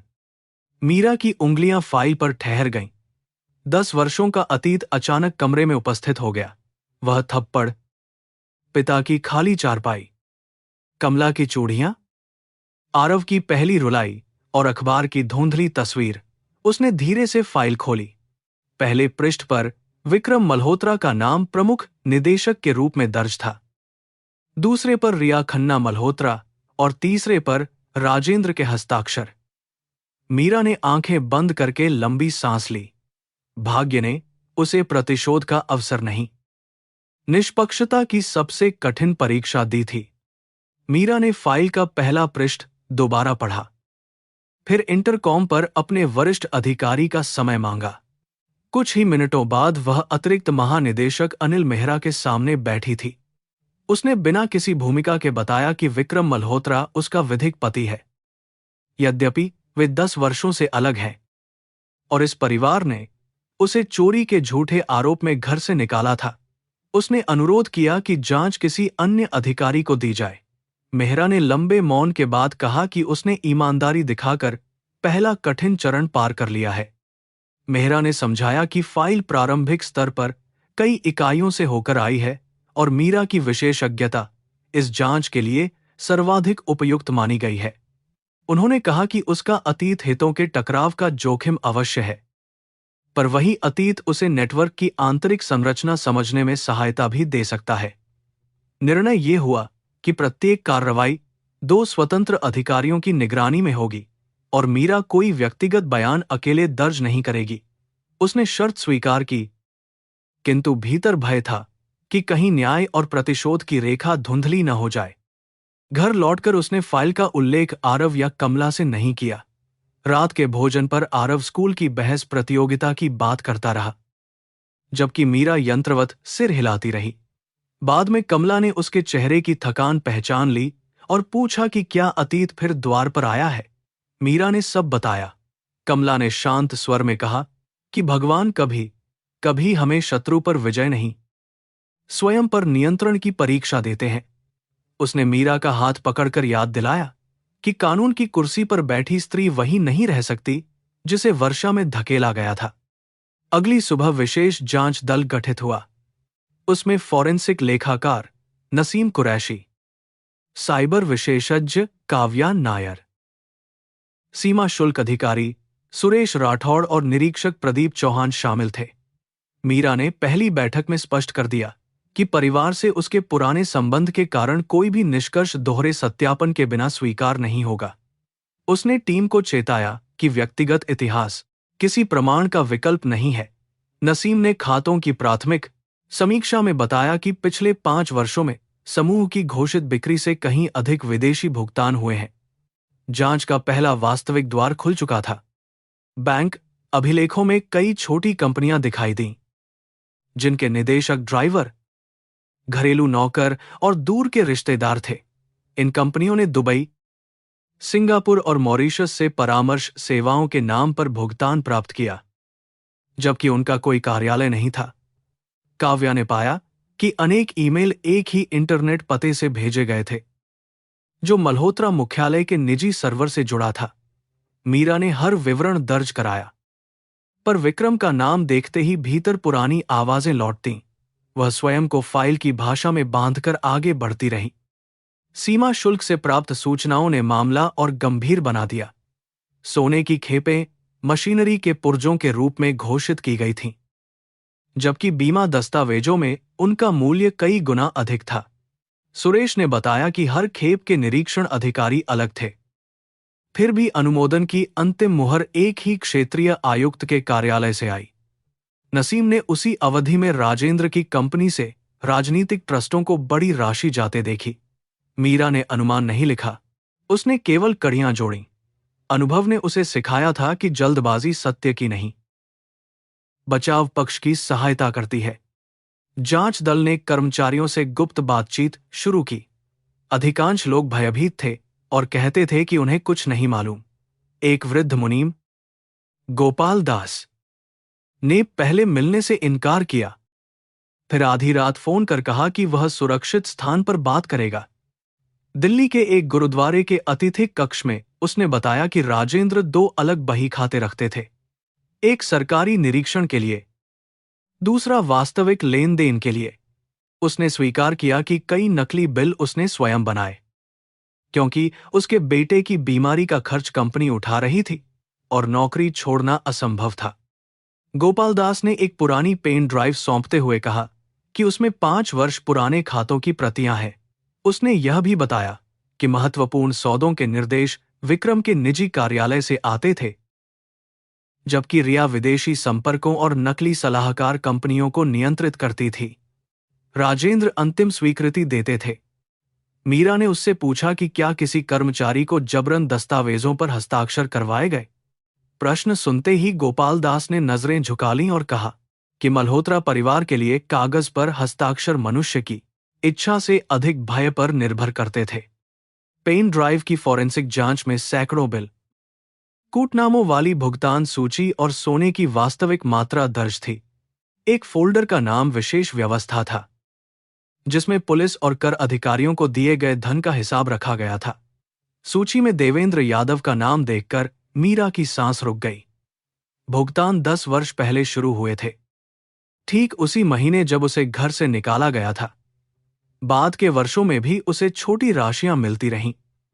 यह केवल पुराने अपराध का संकेत नहीं था, वह अब पूरे आर्थिक नेटवर्क की सुरक्षा में भी शामिल था। मीरा ने देवेंद्र की वर्तमान स्थिति की जानकारी मांगी। पता चला कि वह निलंबन के बाद समय पूर्व सेवानिवृत्त हो चुका था और लखनऊ के बाहरी क्षेत्र में अकेला रहता था। उसके विरुद्ध शराब, रिश्वत और विभागीय अनुशासनहीनता की शिकायतें थीं, पर कोई बड़ा मामला सिद्ध नहीं हुआ था। चिकित्सकीय अभिलेखों से ज्ञात हुआ कि उसे यकृत की गंभीर बीमारी थी। टीम ने निगरानी शुरू की, पर मीरा ने संपर्क करने से रोका। वह चाहती थी कि पहले वित्तीय रिकॉर्ड मजबूत हों, ताकि देवेंद्र की स्वीकारोक्ति आवश्यकता बने, आधार नहीं। इसी दौरान विक्रम को आंतरिक जांच की भनक लगी। उसने पुराने संपर्कों को सक्रिय किया और मंत्रालय तक संदेश पहुंचाया कि आर्थिक अपराध शाखा व्यापारिक प्रतिद्वंद्वियों के इशारे पर कार्य कर रही है। एक प्रभावशाली नेता ने मेहरा को फोन कर जांच धीमी करने की सलाह दी। अगले दिन मीरा के नाम अज्ञात लिफाफा आया, जिसमें आरव के विद्यालय की तस्वीरें थीं। पीछे लिखा था कि जो लोग पुराने घर खोदते हैं, उनके नए घर सुरक्षित नहीं रहते। मीरा ने पत्र छिपाया नहीं, उसने तत्काल सुरक्षा प्रकोष्ठ को सौंप दिया और आरव की सुरक्षा बढ़वाई। आरव ने 2 सुरक्षा कर्मियों को देखकर प्रश्न किया तो मीरा को सत्य बताना पड़ा। उसने कहा कि वह उसके पिता की कंपनी के अपराधों की जांच कर रही है। आरव कुछ क्षण मौन रहा, फिर पूछा कि क्या वह चाहती है कि विक्रम जेल जाए। मीरा ने उत्तर दिया कि उसकी इच्छा महत्वपूर्ण नहीं, प्रमाण जो कहेंगे वही होगा।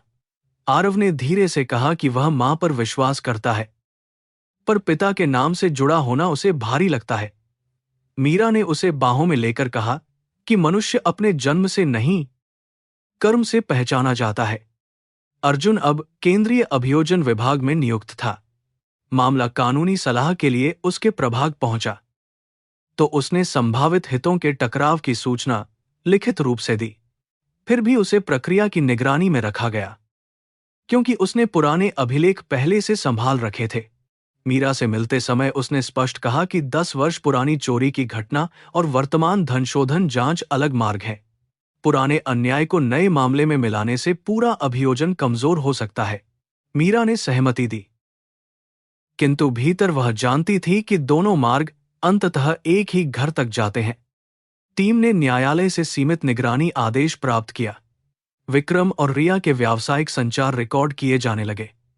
कई वार्तालापों में वे पीला माल, मंदिर, दान और पुरानी पुलिस जैसे कूट शब्दों का प्रयोग करते थे। एक रिकॉर्डिंग में रिया ने विक्रम से पूछा कि देवेंद्र अब भी चुप रहेगा या नहीं। विक्रम ने उत्तर दिया कि जिसने एक गरीब पत्नी को चोर बनाया था वह थोड़े पैसे में किसी को भी चुप करा सकता है। मीरा ने रिकॉर्डिंग सुनते समय हेडफोन उतार दिए। वर्षों पुराना घाव अचानक प्रमाण बनकर उसके सामने था। वह चाहती तो उसी वाक्य को अपने निजी मामले की विजय मान सकती थी, पर उसने पूरी रिकॉर्डिंग को संदर्भ सहित लिखवाया। काव्या ने तकनीकी पुष्टि की कि आवाजें वास्तविक थीं और संपादन का कोई संकेत नहीं था। अर्जुन ने चेताया कि गरीब पत्नी वाला उल्लेख नैतिक रूप से शक्तिशाली है, पर कानूनी रूप से तब तक अधूरा रहेगा जब तक घटना, वस्तु और दबाव की स्वतंत्र पुष्टि न हो। मीरा ने अपने पुराने कागज सौंप दिए और निर्देश दिया कि उनकी जांच किसी अन्य अधिकारी से कराई जाए। वह स्वयं अपने अतीत की गवाह नहीं। विषय बन गई। पुराने थाने की मालखाना रजिस्टर की जांच में चौंकाने वाली कमी मिली। कथित महारानी हार कभी सरकारी कब्जे में जमा ही नहीं हुआ था। बरामदगी सूची पर नंबर लिखा था, पर वही नंबर किसी मोटरसाइकिल चोरी के सामान को दिया गया था। हस्ताक्षर देवेंद्र के थे और गवाह के रूप में एक ऐसे सिपाही का नाम था जिसकी उस दिन छुट्टी दर्ज थी। स्वतंत्र अधिकारी ने रिपोर्ट तैयार की कि मीरा से लिया गया बयान विधिक प्रक्रिया के विरुद्ध था। 10 वर्षों बाद कागजों ने पहली बार उसके पक्ष में बोलना शुरू किया। इसके साथ ही दुबई के पुराने व्यापार समारोह की उच्च गुणवत्ता वाली तस्वीर आधिकारिक अभिलेखागार से प्राप्त हुई। उसमें रिया वही कमलाकार हीरों का हार पहने थी। आभूषण विशेषज्ञ ने विवाह पूर्व पारिवारिक तस्वीरों से तुलना कर कहा कि दोनों हार की संरचना, खरोंच और केंद्रीय पत्थर की बनावट समान है। बिक्री या पुनर्निर्माण का कोई रिकॉर्ड नहीं मिला। यह प्रमाण दर्शाता था कि कथित चोरी के महीनों बाद हार परिवार के पास था। मीरा ने रिपोर्ट पढ़ी तो पिता की चारपाई याद आई। न्याय आया था, पर इतनी देर से कि मृतक उसे सुन नहीं सकता था। देवेंद्र ने निगरानी भांप ली और अचानक अपने घर से गायब हो गया। 2 दिन बाद उसने स्वयं अर्जुन को फोन किया। उसकी आवाज कमजोर थी। उसने कहा कि वह अस्पताल में है और मरने से पहले बयान देना चाहता है, पर मीरा के सामने नहीं। टीम ने मजिस्ट्रेट की उपस्थिति में व्यवस्था की।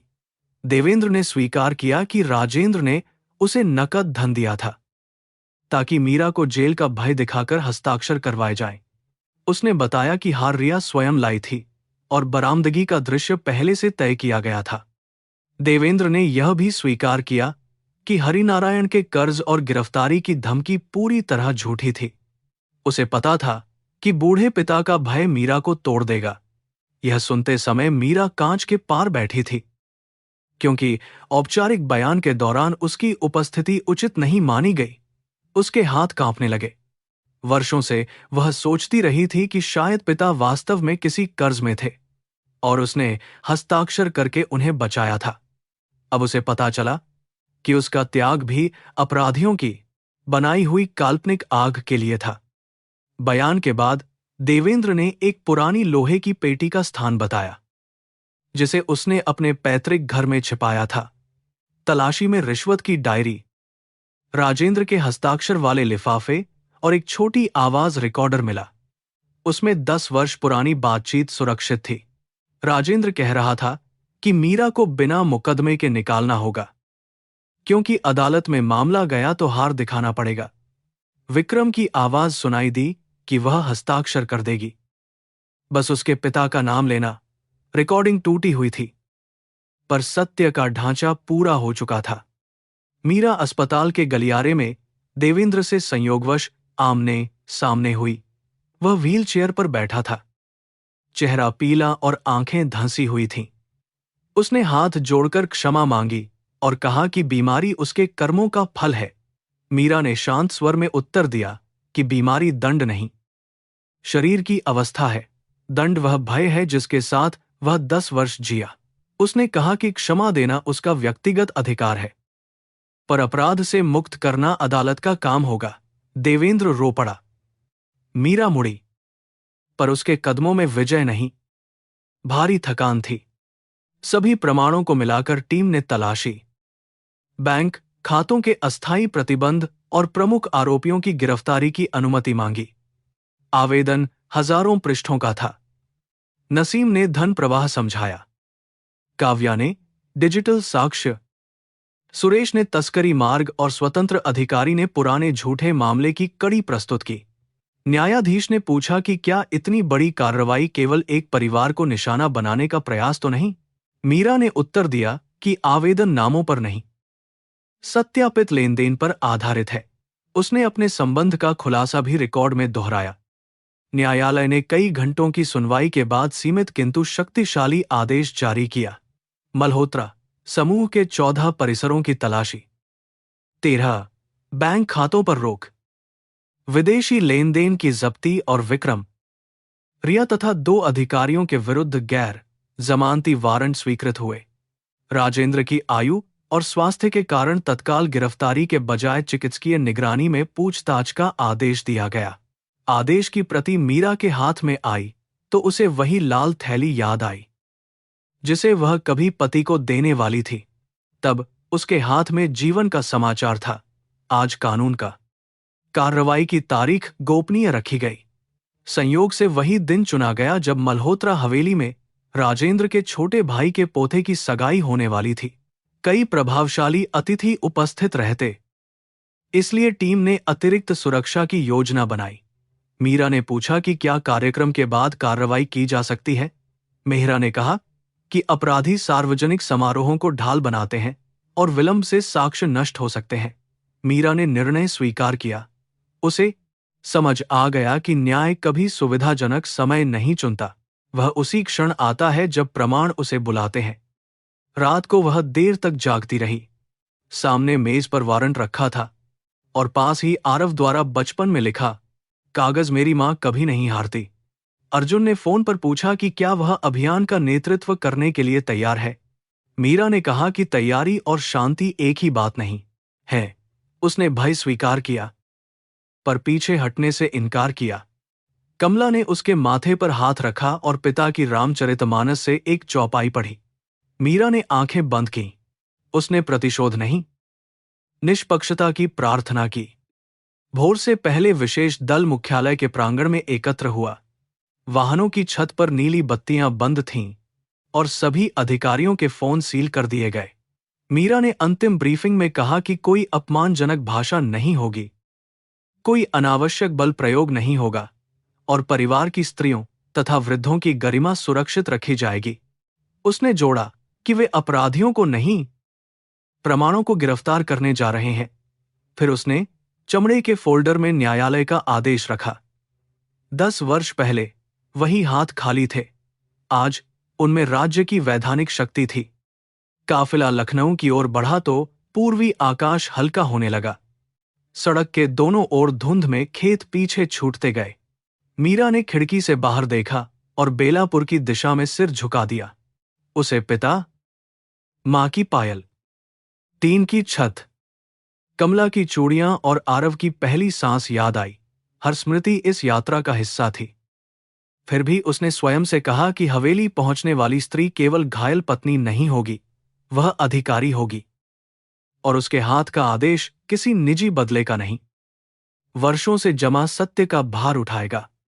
सुबह का काफिला जब मल्होत्रा हवेली के निकट पहुंचा तब भीतर शहनाइयां बज रही थीं और मुख्य द्वार पर गेंदे की मालाएं हवा में झूल रही थीं। सगाई के लिए शहर के व्यापारी, नेता और प्रतिष्ठित परिवार एकत्र थे। बाहर खड़ी महंगी कारों की पंक्ति उस घर की शक्ति का प्रदर्शन कर रही थी।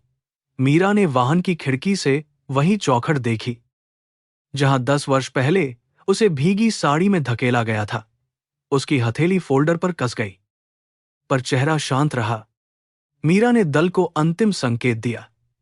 वाहन एक साथ रुके और अधिकारी सुव्यवस्थित पंक्ति में उतरे। बत्तियां जलते ही संगीत धीमा पड़ गया और सुरक्षा कर्मियों ने दरवाजे पर रोकने की कोशिश की।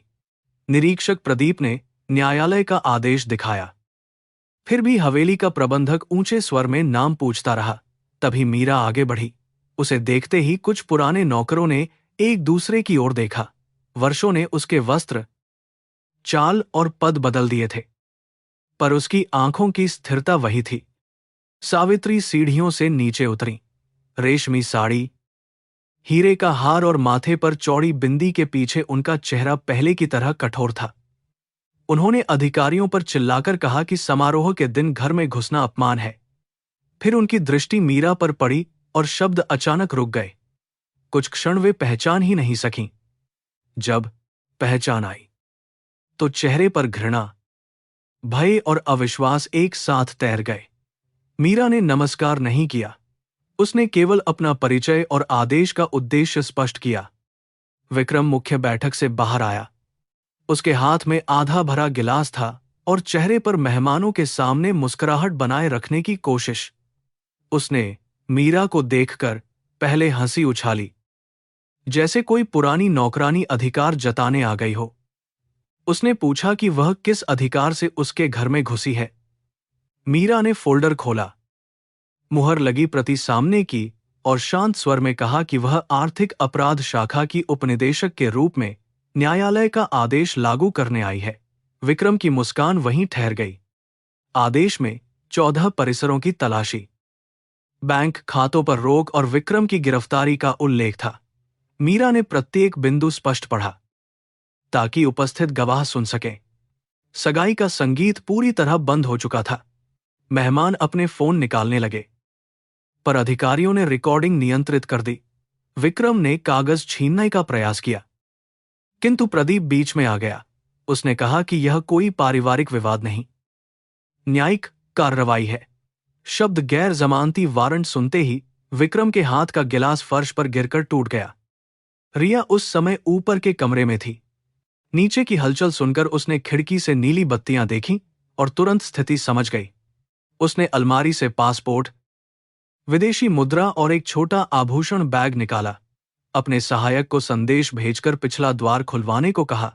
काव्या ने पहले ही हवेली के संचार पर वैधानिक निगरानी लगा रखी थी। संदेश दल तक पहुंच गया। मीरा ने बिना उत्तेजना के 2 महिला अधिकारियों को पीछे भेजा। उसे मालूम था कि भय में भागता व्यक्ति अक्सर वही प्रमाण साथ ले जाता है जिन्हें छिपाना चाहता है। तलाशी दल ने कार्यालय, तिजोरी कक्ष और भूमिगत भंडार को सील करना शुरू किया। नसीम ने कंप्यूटरों की प्रतिलिपि बनवाई और सुरेश ने आयात दस्तावेजों के बक्से जब्त किए। एक गुप्त दीवार के पीछे से विदेशी मुद्राएं, कच्चे सोने की ईंटें और बिना बिल के आभूषण मिले। हर वस्तु की वीडियो रिकॉर्डिंग हुई, संख्या लिखी गई और स्वतंत्र गवाहों के हस्ताक्षर लिए गए। मीरा बार बार प्रक्रिया जांचती रही। वह जानती थी कि एक छोटी त्रुटि विक्रम को वर्षों की जांच से अधिक लाभ दे सकती है। विक्रम ने अचानक स्वर बदल लिया। उसने अधिकारियों के सामने मीरा को पत्नी कहकर पुकारा और पुराने संबंध का हवाला दिया। उसने कहा कि उनके बीच गलतफहमियां हुई थीं, जिन्हें निजी रूप से सुलझाया जा सकता है। मीरा ने उसकी ओर सीधे देखा। यही पुरुष कभी उसके गर्भ तक को स्वीकारने से इनकार कर चुका था और आज कानून का भय उसे विवाह याद दिला रहा था। उसने कहा कि इस परिसर में वह उसकी पत्नी नहीं, जांच अधिकारी है। व्यक्तिगत शब्द अब न आदेश रोकेंगे, न साक्ष्य बदलेंगे। विक्रम के चेहरे पर पसीना चमकने लगा। वह मीरा के पास झुककर धीमे स्वर में बोला कि चाहे जितना धन चाहिए वह दे सकता है। उसने आरव का नाम लिए बिना कहा कि बच्चे का भविष्य सुरक्षित किया जा सकता है। मीरा के भीतर क्षण भर के लिए आग उठी, पर उसने उसे चेहरे तक नहीं आने दिया। उसने प्रदीप को रिश्वत की पेशकश औपचारिक रूप से दर्ज करने को कहा। कैमरा चालू हुआ और विक्रम पीछे हट गया। उसे समझ आया कि वह जिस स्त्री को खरीदने योग्य समझता था वही उसके शब्दों को प्रमाण बना रही है। सावित्री ने आगे बढ़कर मीरा का हाथ पकड़ना चाहा। उन्होंने कहा कि परिवार की प्रतिष्ठा मिट्टी में मिल जाएगी, रिश्तेदारों के सामने अपमान होगा और होने वाली सगाई टूट जाएगी। मीरा ने हाथ पीछे कर लिया। उसने शांत स्वर में पूछा कि उस रात उसकी प्रतिष्ठा कहाँ थी, जब गर्भवती बहू को चोर कहकर वर्षा में निकाला गया था। सावित्री ने उत्तर नहीं दिया। मीरा ने जोड़ा कि सम्मान किसी हवेली, हार या उपनाम से नहीं बनता, वह सत्य और न्याय से बनता है। आज घर केवल अपने कर्मों का चेहरा देख रहा है। उसी समय पिछली ओर से रेडियो संदेश आया कि रिया नौकरानी के कपड़ों में परिसर छोड़ने की कोशिश कर रही है।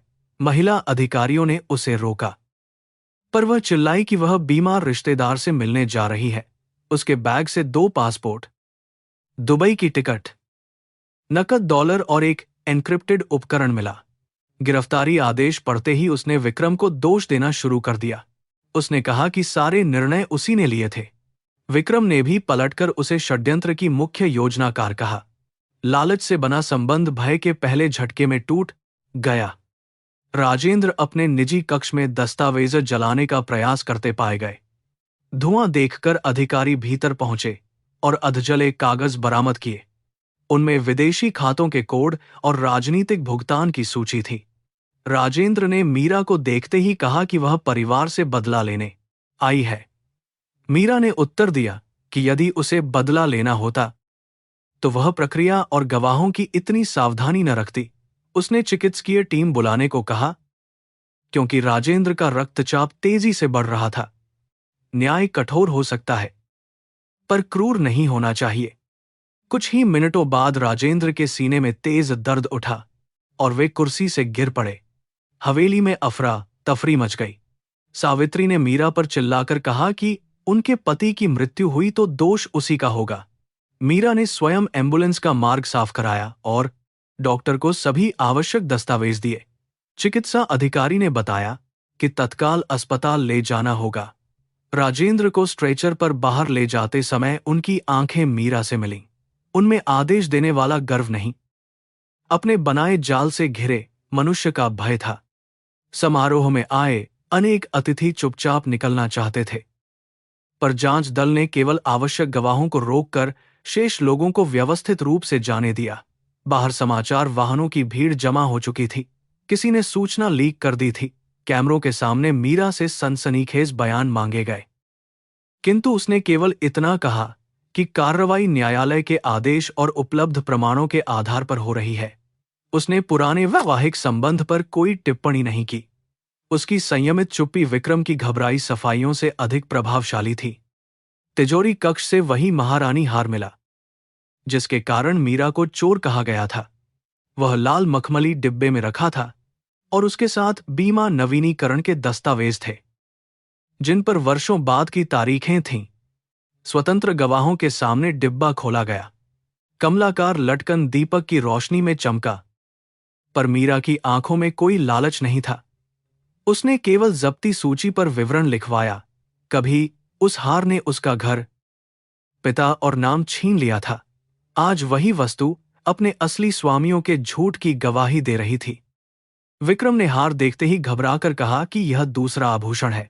नसीम ने तुरंत विशेषज्ञ रिपोर्ट और बीमा संख्या सामने रख दी। दोनों मेल खाते थे। रिया चिल्लाई कि हार को वर्षों पहले नष्ट कर देना चाहिए था। फिर अचानक चुप हो गई।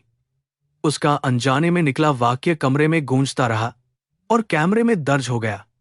विक्रम ने उसे घूरा, मानो उसी ने सब डुबो दिया हो। मीरा ने किसी प्रतिक्रिया के बिना अधिकारी से बयान दर्ज करने को कहा। सत्य अक्सर दबाव में अपराधी की अपनी जीभ से बाहर आता है। गिरफ्तारी की औपचारिकता पूरी होने लगी। प्रदीप ने विक्रम को उसके अधिकार पढ़कर सुनाए और व्यक्तिगत वस्तुएं सूचीबद्ध कीं। जब हथकड़ी सामने आई तो वह पीछे हट गया। उसने मीरा से कहा कि वह जानती है, जेल में वह टिक नहीं पाएगा। वही व्यक्ति जिसने गर्भवती स्त्री को जेल की धमकी देकर हस्ताक्षर करवाए थे, अब स्वयं कारागार के नाम से कांप रहा था। मीरा ने उत्तर दिया कि भय उसे कानून से ऊपर नहीं रख सकता। उसने संकेत किया और हथकड़ी उसके हाथों में बंद हो गई। सावित्री घुटनों के बल बैठ गईं। उन्होंने मीरा के पैरों की ओर हाथ बढ़ाए और कहा कि वह चाहे संपत्ति ले ले, पर बेटे को बचा ले। मीरा एक कदम पीछे हुई। उसे याद आया कि इसी स्त्री ने उसके गले से मंगलसूत्र खींचा था। फिर भी उसने अपमान लौटाने से इनकार किया। उसने सावित्री को उठने को कहा और स्पष्ट किया कि किसी मां का दुख उसे आनंद नहीं देता, पर मातृत्व अपराध का कवच नहीं बन सकता। जिस बेटे को उन्होंने सत्य से ऊपर रखा, उसी अंधे प्रेम ने आज उसे इस स्थिति तक पहुंचाया है। रिया को महिला अधिकारियों ने अलग वाहन में बैठाया। वह बाहर निकलते समय पत्रकारों से चिल्लाकर कहती रही कि उसे फांसाया गया है।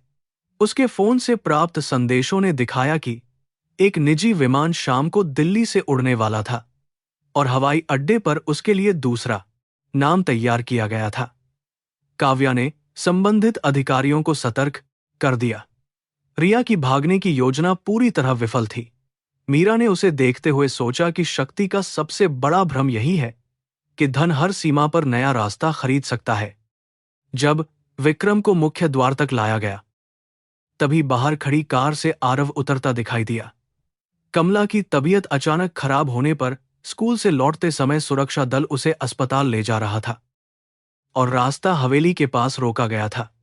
आरव ने भीड़, कैमरे और हथकड़ी में खड़े आदमी को देखा। उसके कदम वहीं रुक गए।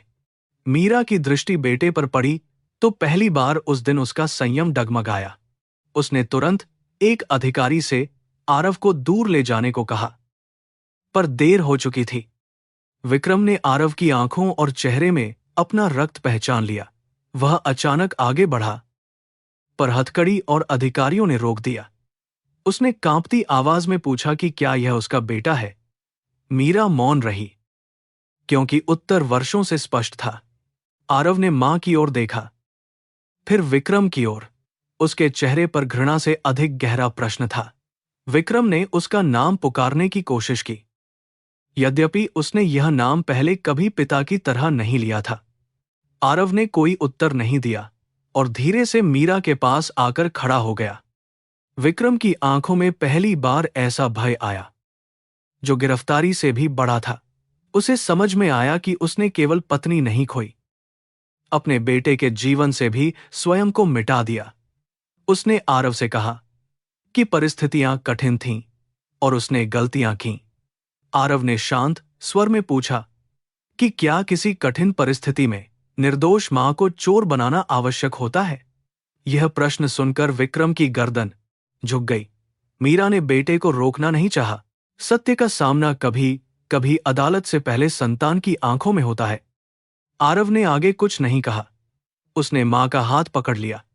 उस स्पर्श में कोई प्रदर्शन नहीं था, केवल वर्षों की साझी यात्रा का भरोसा था। मीरा ने विक्रम को देखा और महसूस किया कि बदला उसे हल्का नहीं करता। जो क्षण उसने कभी कल्पना में देखा था, वह सामने था। फिर भी विजय का स्वाद कड़वा था। पिता मर चुके थे, बचपन लौट नहीं सकता था और आरव के खाली वर्षों को कोई आदेश भर नहीं सकता था। न्याय आवश्यक था, किंतु वह समय की चोरी की भरपाई नहीं कर सकता था। अधिकारियों ने विक्रम को वाहन में बैठाया। उसके पीछे हवेली के द्वार खुले रह गए, पर भीतर उत्सव की सारी सजावट अर्थहीन हो चुकी थी। टूटे गिलास, मुरझाए फूल और अधूरी अंगूठी की रस्म उस परिवार के बिखराव का दृश्य बन गए। सावित्री सीढ़ियों पर बैठी रो रही थी। मीरा ने उन्हें देखकर कोई कटु शब्द नहीं कहा। उसने केवल महिला अधिकारी से सुनिश्चित करने को कहा कि वे अकेली न रहें। वह जानती थी कि करुणा अपराध का समर्थन नहीं, अपनी आत्मा को अपराधी जैसा बनने से बचाने का मार्ग है। शाम तक तलाशी पूरी हुई। जब्त वस्तुओं के बक्से सील किए गए, डिजिटल प्रतियां सुरक्षित की गईं और गवाहों के हस्ताक्षर लिए गए। मीरा ने अंतिम सूची स्वयं जांची, फिर वह उसी चौखट पर कुछ क्षण रुकी जहां से कभी खाली हाथ निकली थी। आज उसके हाथ में कानून था, पर उसने चौखट को विजय की भूमि नहीं माना। वह बाहर आई। आरव उसके साथ था। आकाश पर धूप की अंतिम रेखा बची थी। 10 वर्ष का चक्र पूरा हुआ, पर अंतिम निर्णय अभी अदालत को देना था। गिरफ्तारी के बाद लखनऊ की हवा कई दिनों तक उसी घटना से भरी रही। समाचार चैनल मल्होत्रा परिवार की चमकदार तस्वीरों के साथ सोने की तस्करी, हवाला और रिश्वत के आरोप दोहराते रहे। कुछ लोग इसे कर्म का न्याय कहते, कुछ राजनीतिक बदला। मीरा ने किसी चर्चा का उत्तर नहीं दिया। उसने कार्यालय में स्वयं को मामले की प्रत्यक्ष जांच से आंशिक रूप से अलग कर लिया, ताकि अभियोजन की निष्पक्षता पर प्रश्न न उठे। फिर भी हर दस्तावेज में उसका अतीत सांस लेता रहता था। विशेष न्यायालय में पहली सुनवाई के दिन परिसर के बाहर भारी भीड़ थी। विक्रम को पुलिस वाहन से उतारा गया तो कैमरों की चमक उसके चेहरे पर पड़ी। कभी व्यापारिक समारोहों में गर्व से चलने वाला वही आदमी अब नीचे देख रहा था। रिया ने महंगे वकीलों की पूरी टीम खड़ी कर ली थी और राजेंद्र अस्पताल से वीडियो माध्यम द्वारा उपस्थित हुए। सावित्री पीछे की पंक्ति में सफेद साड़ी पहने बैठी थी। मीरा सरकारी अधिकारी के स्थान पर गवाहों के बीच थी, शांत, सीधी और बिना किसी विजय प्रदर्शन के। अभियोजन ने सबसे पहले बैंक खातों और बेनामी कंपनियों का जाल न्यायालय के सामने रखा। नसीम ने चार्टों के माध्यम से बताया कि सोने की वास्तविक खरीद और घोषित आयात में कितना अंतर था। काव्या ने ईमेल, एनक्रिप्टेड संदेश और एक ही सर्वर से संचालित नकली कंपनियों का डिजिटल संबंध प्रमाणित किया। सीमा शुल्क अधिकारियों ने गलत घोषणाओं वाली खेपों की पुष्टि की। बचाव पक्ष बार बार तकनीकी कमियां खोजता रहा, पर हर दस्तावेज के साथ स्वतंत्र सत्यापन जुड़ा था। वर्षों की सावधानी अब अदालत में शक्ति बन गई थी। इसके बाद गोपाल दास गवाही देने आया। उसकी आवाज कांप रही थी, क्योंकि वह दशकों तक मल्होत्रा परिवार की सेवा कर चुका था। उसने स्वीकार किया कि उसने नकली बही खाते बनाए, झूठे बिल तैयार किए और कर्मचारियों के नाम पर कंपनियां खुलवाईं। बचाव पक्ष ने उसे स्वार्थी और अविश्वसनीय बताने की कोशिश की। तब उसने कहा कि अपराध में सहभागी होने का दोष वह स्वीकार करता है, पर भय में जीते हुए सत्य बोलना भी उसका अंतिम कर्तव्य है। न्यायालय ने उसकी पेन ड्राइव और पुराने लेखे अभिलेख में स्वीकार कर लिए। देवेंद्र यादव को अस्पताल से व्हील चेयर पर लाया गया। उसके चेहरे पर बीमारी से अधिक पछतावे की थकान थी। शपथ लेने के बाद उसने बताया कि किस प्रकार राजेंद्र ने उसे नकद धन दिया। विक्रम ने मीरा के पिता का नाम लेकर उसे डराने की योजना सुझाई और रिया ने हार संदूक में रखवाया।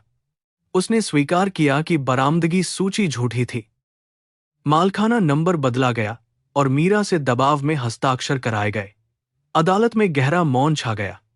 10 वर्ष पुराना अपमान पहली बार सार्वजनिक सत्य बन रहा था। बचाव पक्ष ने देवेंद्र की बीमारी और भ्रष्ट इतिहास का उपयोग उसकी विश्वसनीयता तोड़ने के लिए किया। उन्होंने कहा कि वह दया पाने के लिए कहानी बदल रहा है। तब अभियोजन ने लोहे की पेटी से मिली रिश्वत की डायरी, पुराने लिफाफे और आवाज रिकॉर्डिंग प्रस्तुत की। विशेषज्ञ ने रिकॉर्डिंग के वास्तविक होने की पुष्टि की। उसमें राजेंद्र की आवाज साफ सुनाई दी कि मुकदमा नहीं होना चाहिए, क्योंकि असली हार दिखाना पड़ेगा। विक्रम की आवाज कह रही थी कि पिता की गिरफ्तारी का भय मीरा को हस्ताक्षर करने पर मजबूर कर देगा। मीरा को गवाही के लिए बुलाया गया तो उसके कदमों की ध्वनि पूरे कक्ष में सुनाई देती प्रतीत हुई। उसने शपथ लेकर विवाह, दहेज की मांग, झूठी बरामदगी, गर्भावस्था के अपमान और घर से निकाले जाने की हर घटना क्रम से बताई। उसने नाटकीय शब्दों का सहारा नहीं लिया, न आंसू दिखाने का प्रयास किया। फिर भी जब उसने पिता की मृत्यु और मां की पायल बेचकर आरव का इलाज कराने की बात कही, न्यायालय में बैठे कई लोगों की आंखें झुक गईं। सत्य को सजावट की आवश्यकता नहीं थी। विक्रम के वकील ने मीरा पर निजी प्रतिशोध का आरोप लगाया। उसने पूछा कि क्या वह इस जांच का नेतृत्व इसलिए नहीं कर रही थी क्योंकि वह अपने पति को नष्ट करना चाहती थी। मीरा ने उत्तर दिया कि उसने प्रारंभ में स्वयं को मामले से हटाने का अनुरोध किया था और हर कार्रवाई स्वतंत्र निगरानी में हुई। उसने कहा कि प्रतिशोध प्रमाण नहीं बनाता, बैंक खाते नहीं खोलता और जाली मालखाना नंबर नहीं लिखता। यदि उसके अतीत ने उसे कुछ सिखाया था तो यही कि कानून को भावना से अधिक अनुशासन चाहिए। रिया की बारी आई तो उसने पूरा दोष विक्रम और राजेंद्र पर डाल दिया। उसने कहा कि वह विवाह के लिए दबाव में थी और व्यापारिक निर्णय पुरुषों ने लिए। अभियोजन ने उसके संदेश, विदेशी कंपनियों के निर्देश और भागने के लिए तैयार दूसरे पासपोर्ट प्रस्तुत किए। फिर महारानी हार का बीमा रिकॉर्ड दिखाया गया जिसमें रिया के हस्ताक्षर थे। तस्वीरों में वह उसी हार को दुबई के समारोह में पहने थी। उसके चेहरे का आत्मविश्वास टूट गया। उसने पहली बार स्वीकार किया कि उसे मीरा को हटाने की योजना की जानकारी थी। अंततः विक्रम ने स्वयं बयान देने का निर्णय किया। शायद उसे लगा कि अधूरी स्वीकारोक्ति से दंड कम हो जाएगा। उसने कहा कि वह रिया के प्रेम, पिता के दबाव और व्यापारिक महत्वाकांक्षा के बीच फंस गया था। मीरा से विवाह उसने सचमुच प्रेम में किया था, पर परिवार की संपत्ति खोने का भय उससे बड़ा साबित हुआ। उसने हार रखने, झूठा आरोप लगाने और गर्भ से इनकार करने की बात स्वीकार की। उसके शब्दों में पछतावा था, पर मीरा समझती थी कि स्वीकारोक्ति और प्रायश्चित एक ही वस्तु नहीं होते। न्यायाधीश ने निर्णय सुरक्षित रखने से पहले कहा कि धन और पारिवारिक प्रतिष्ठा किसी को कानून से ऊपर नहीं रख सकते। अदालत ने पुराने पुलिस मामले को विधिक रूप से शून्य घोषित किया। मीरा की स्वीकारोक्ति को दबाव में लिया गया दस्तावेज माना और उसके नाम से चोरी का कलंक हटाने का आदेश दिया। यह पंक्ति सुनते ही मीरा ने आंखें बंद कर लीं।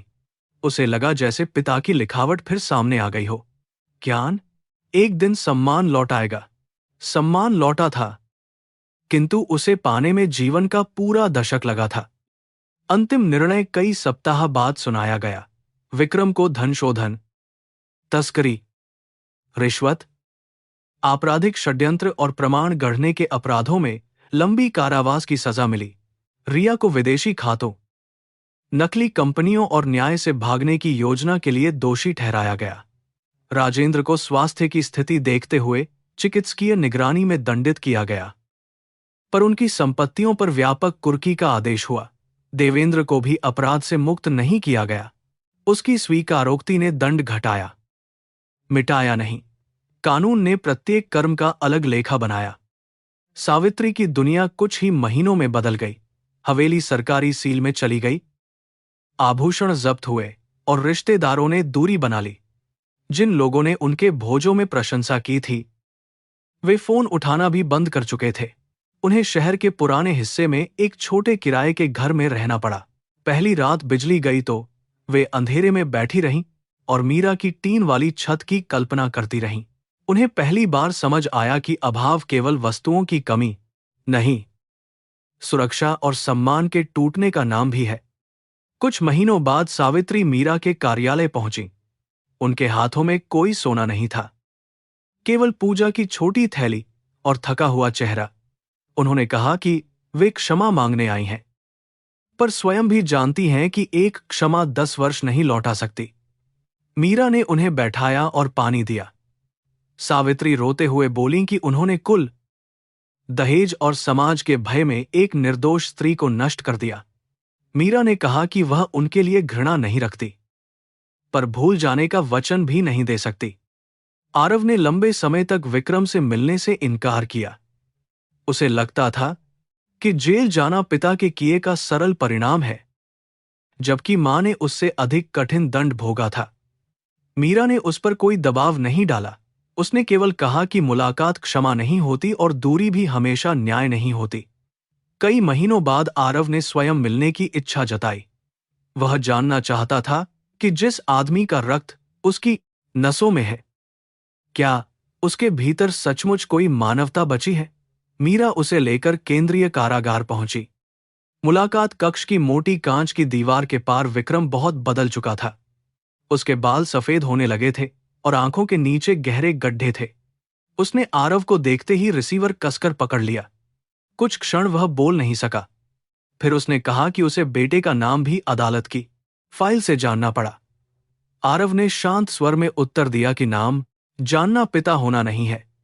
विक्रम की आंखें भर आईं।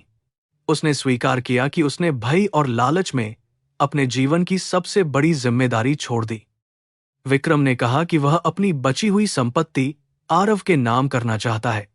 आरव ने तुरंत इनकार कर दिया।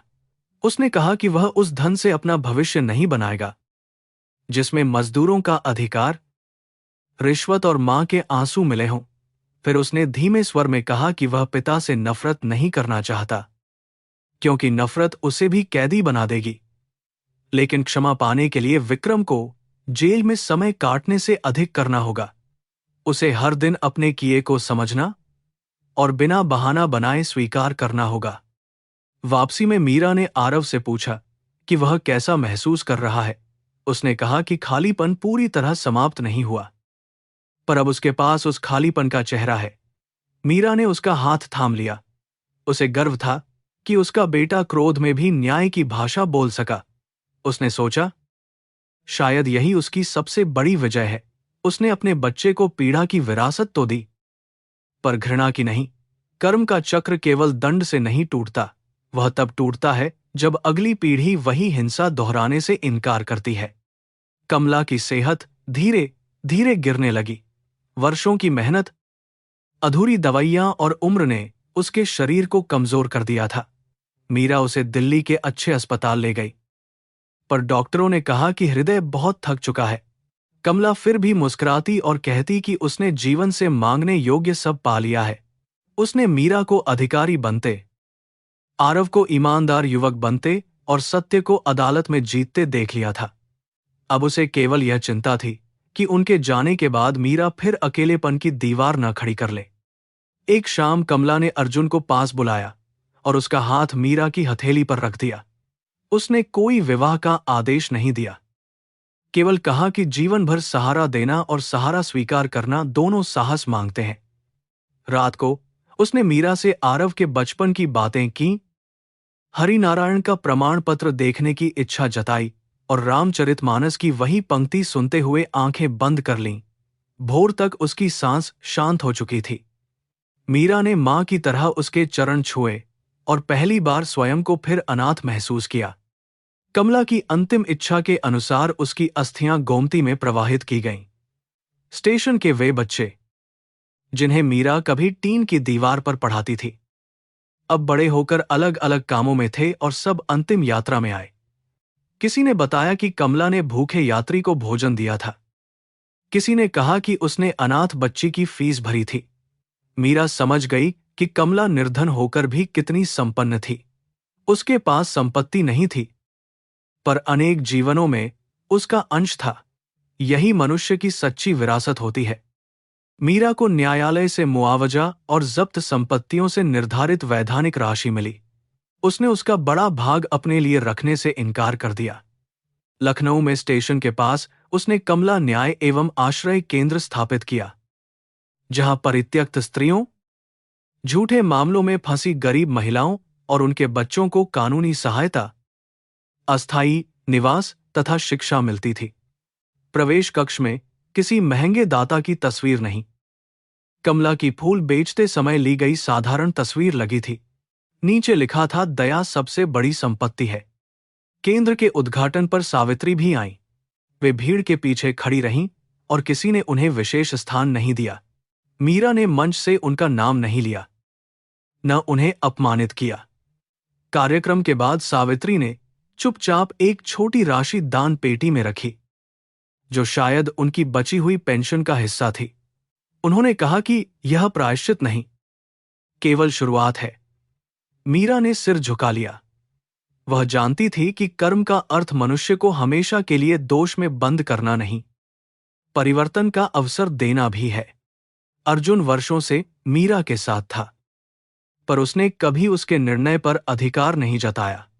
एक दिवाली की शाम केंद्र के आंगन में बच्चों ने रंगोली बनाई और छोटी दीपमालाएं सजाईं।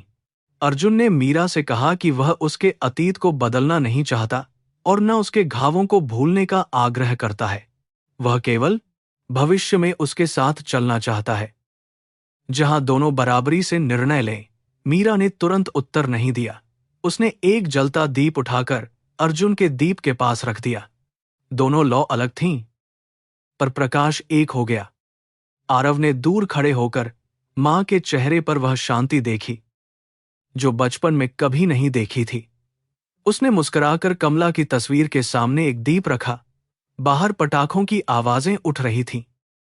पर मीरा को 10 वर्ष पहले की दिवाली याद आई, जब लाल थैली में जीवन का समाचार लेकर वह विश्वासघात के द्वार तक पहुंची थी। आज उसके हाथ खाली थे। फिर भी वे खाली नहीं थे। उनमें अपने निर्णय का अधिकार, बेटे का विश्वास, अर्जुन का सम्मान और अनगिनत स्त्रियों की आशा थी। कुछ दिनों बाद मीरा अकेली बेलापुर गई। पिता का पुराना घर अब किसी और परिवार का था, पर तुलसी का चौरा अब भी आंगन में खड़ा था। उसने अनुमति लेकर वहां जल चढ़ाया और मिट्टी को माथे से लगाया। गांव के वही लोग जिन्होंने कभी उससे दूरी बनाई थी, अब सम्मान से मिलने आए। मीरा ने किसी को ताना नहीं दिया। उसने केवल विद्यालय के लिए पुस्तकालय बनवाने और गरीब लड़कियों की पढ़ाई का खर्च उठाने की घोषणा की। वह चाहती थी कि अगली मीरा को सम्मान पाने के लिए अपना जीवन न खोना पड़े। सूर्योदय के समय वह गोमती के तट पर खड़ी रही। जल पर फैलती सुनहरी रोशनी में उसे पिता, कमला, अपना अजन्मा भय और आरव की पहली रुलाई सब एक साथ याद आए। उसने समझा कि कर्म कोई अदृश्य हाथ नहीं, जो अचानक दुष्टों को दंड देता है। कर्म हर चुनाव में जन्म लेता है, हर मौन में बढ़ता है और अंततः मनुष्य के चरित्र तथा परिणामों में लौटता है। विक्रम ने भय चुना, सावित्री ने अभिमान, कमला ने करुणा और उसने संघर्ष के बीच न्याय चुना था। मीरा ने नदी में एक छोटा दीप प्रवाहित किया। वह लौ लहरों पर कांपी, पर बुझी नहीं। उसने पीछे देखा तो आरव और अर्जुन कुछ दूरी पर खड़े थे, उसे अकेला क्षण देने के लिए मौन। मीरा मुस्कुराई और उनकी ओर चल पड़ी। उसके जीवन की चोटें मिट नहीं गई थीं, पर अब वे उसकी पहचान पर शासन नहीं करती थीं। जिस स्त्री को कभी खाली हाथ निकाला गया था, वही आज अनेक टूटे हाथों को सहारा देने लौट रही थी। यही उसका न्याय था, यही उसकी मुक्ति और यही कर्म का सच्चा उत्तर था।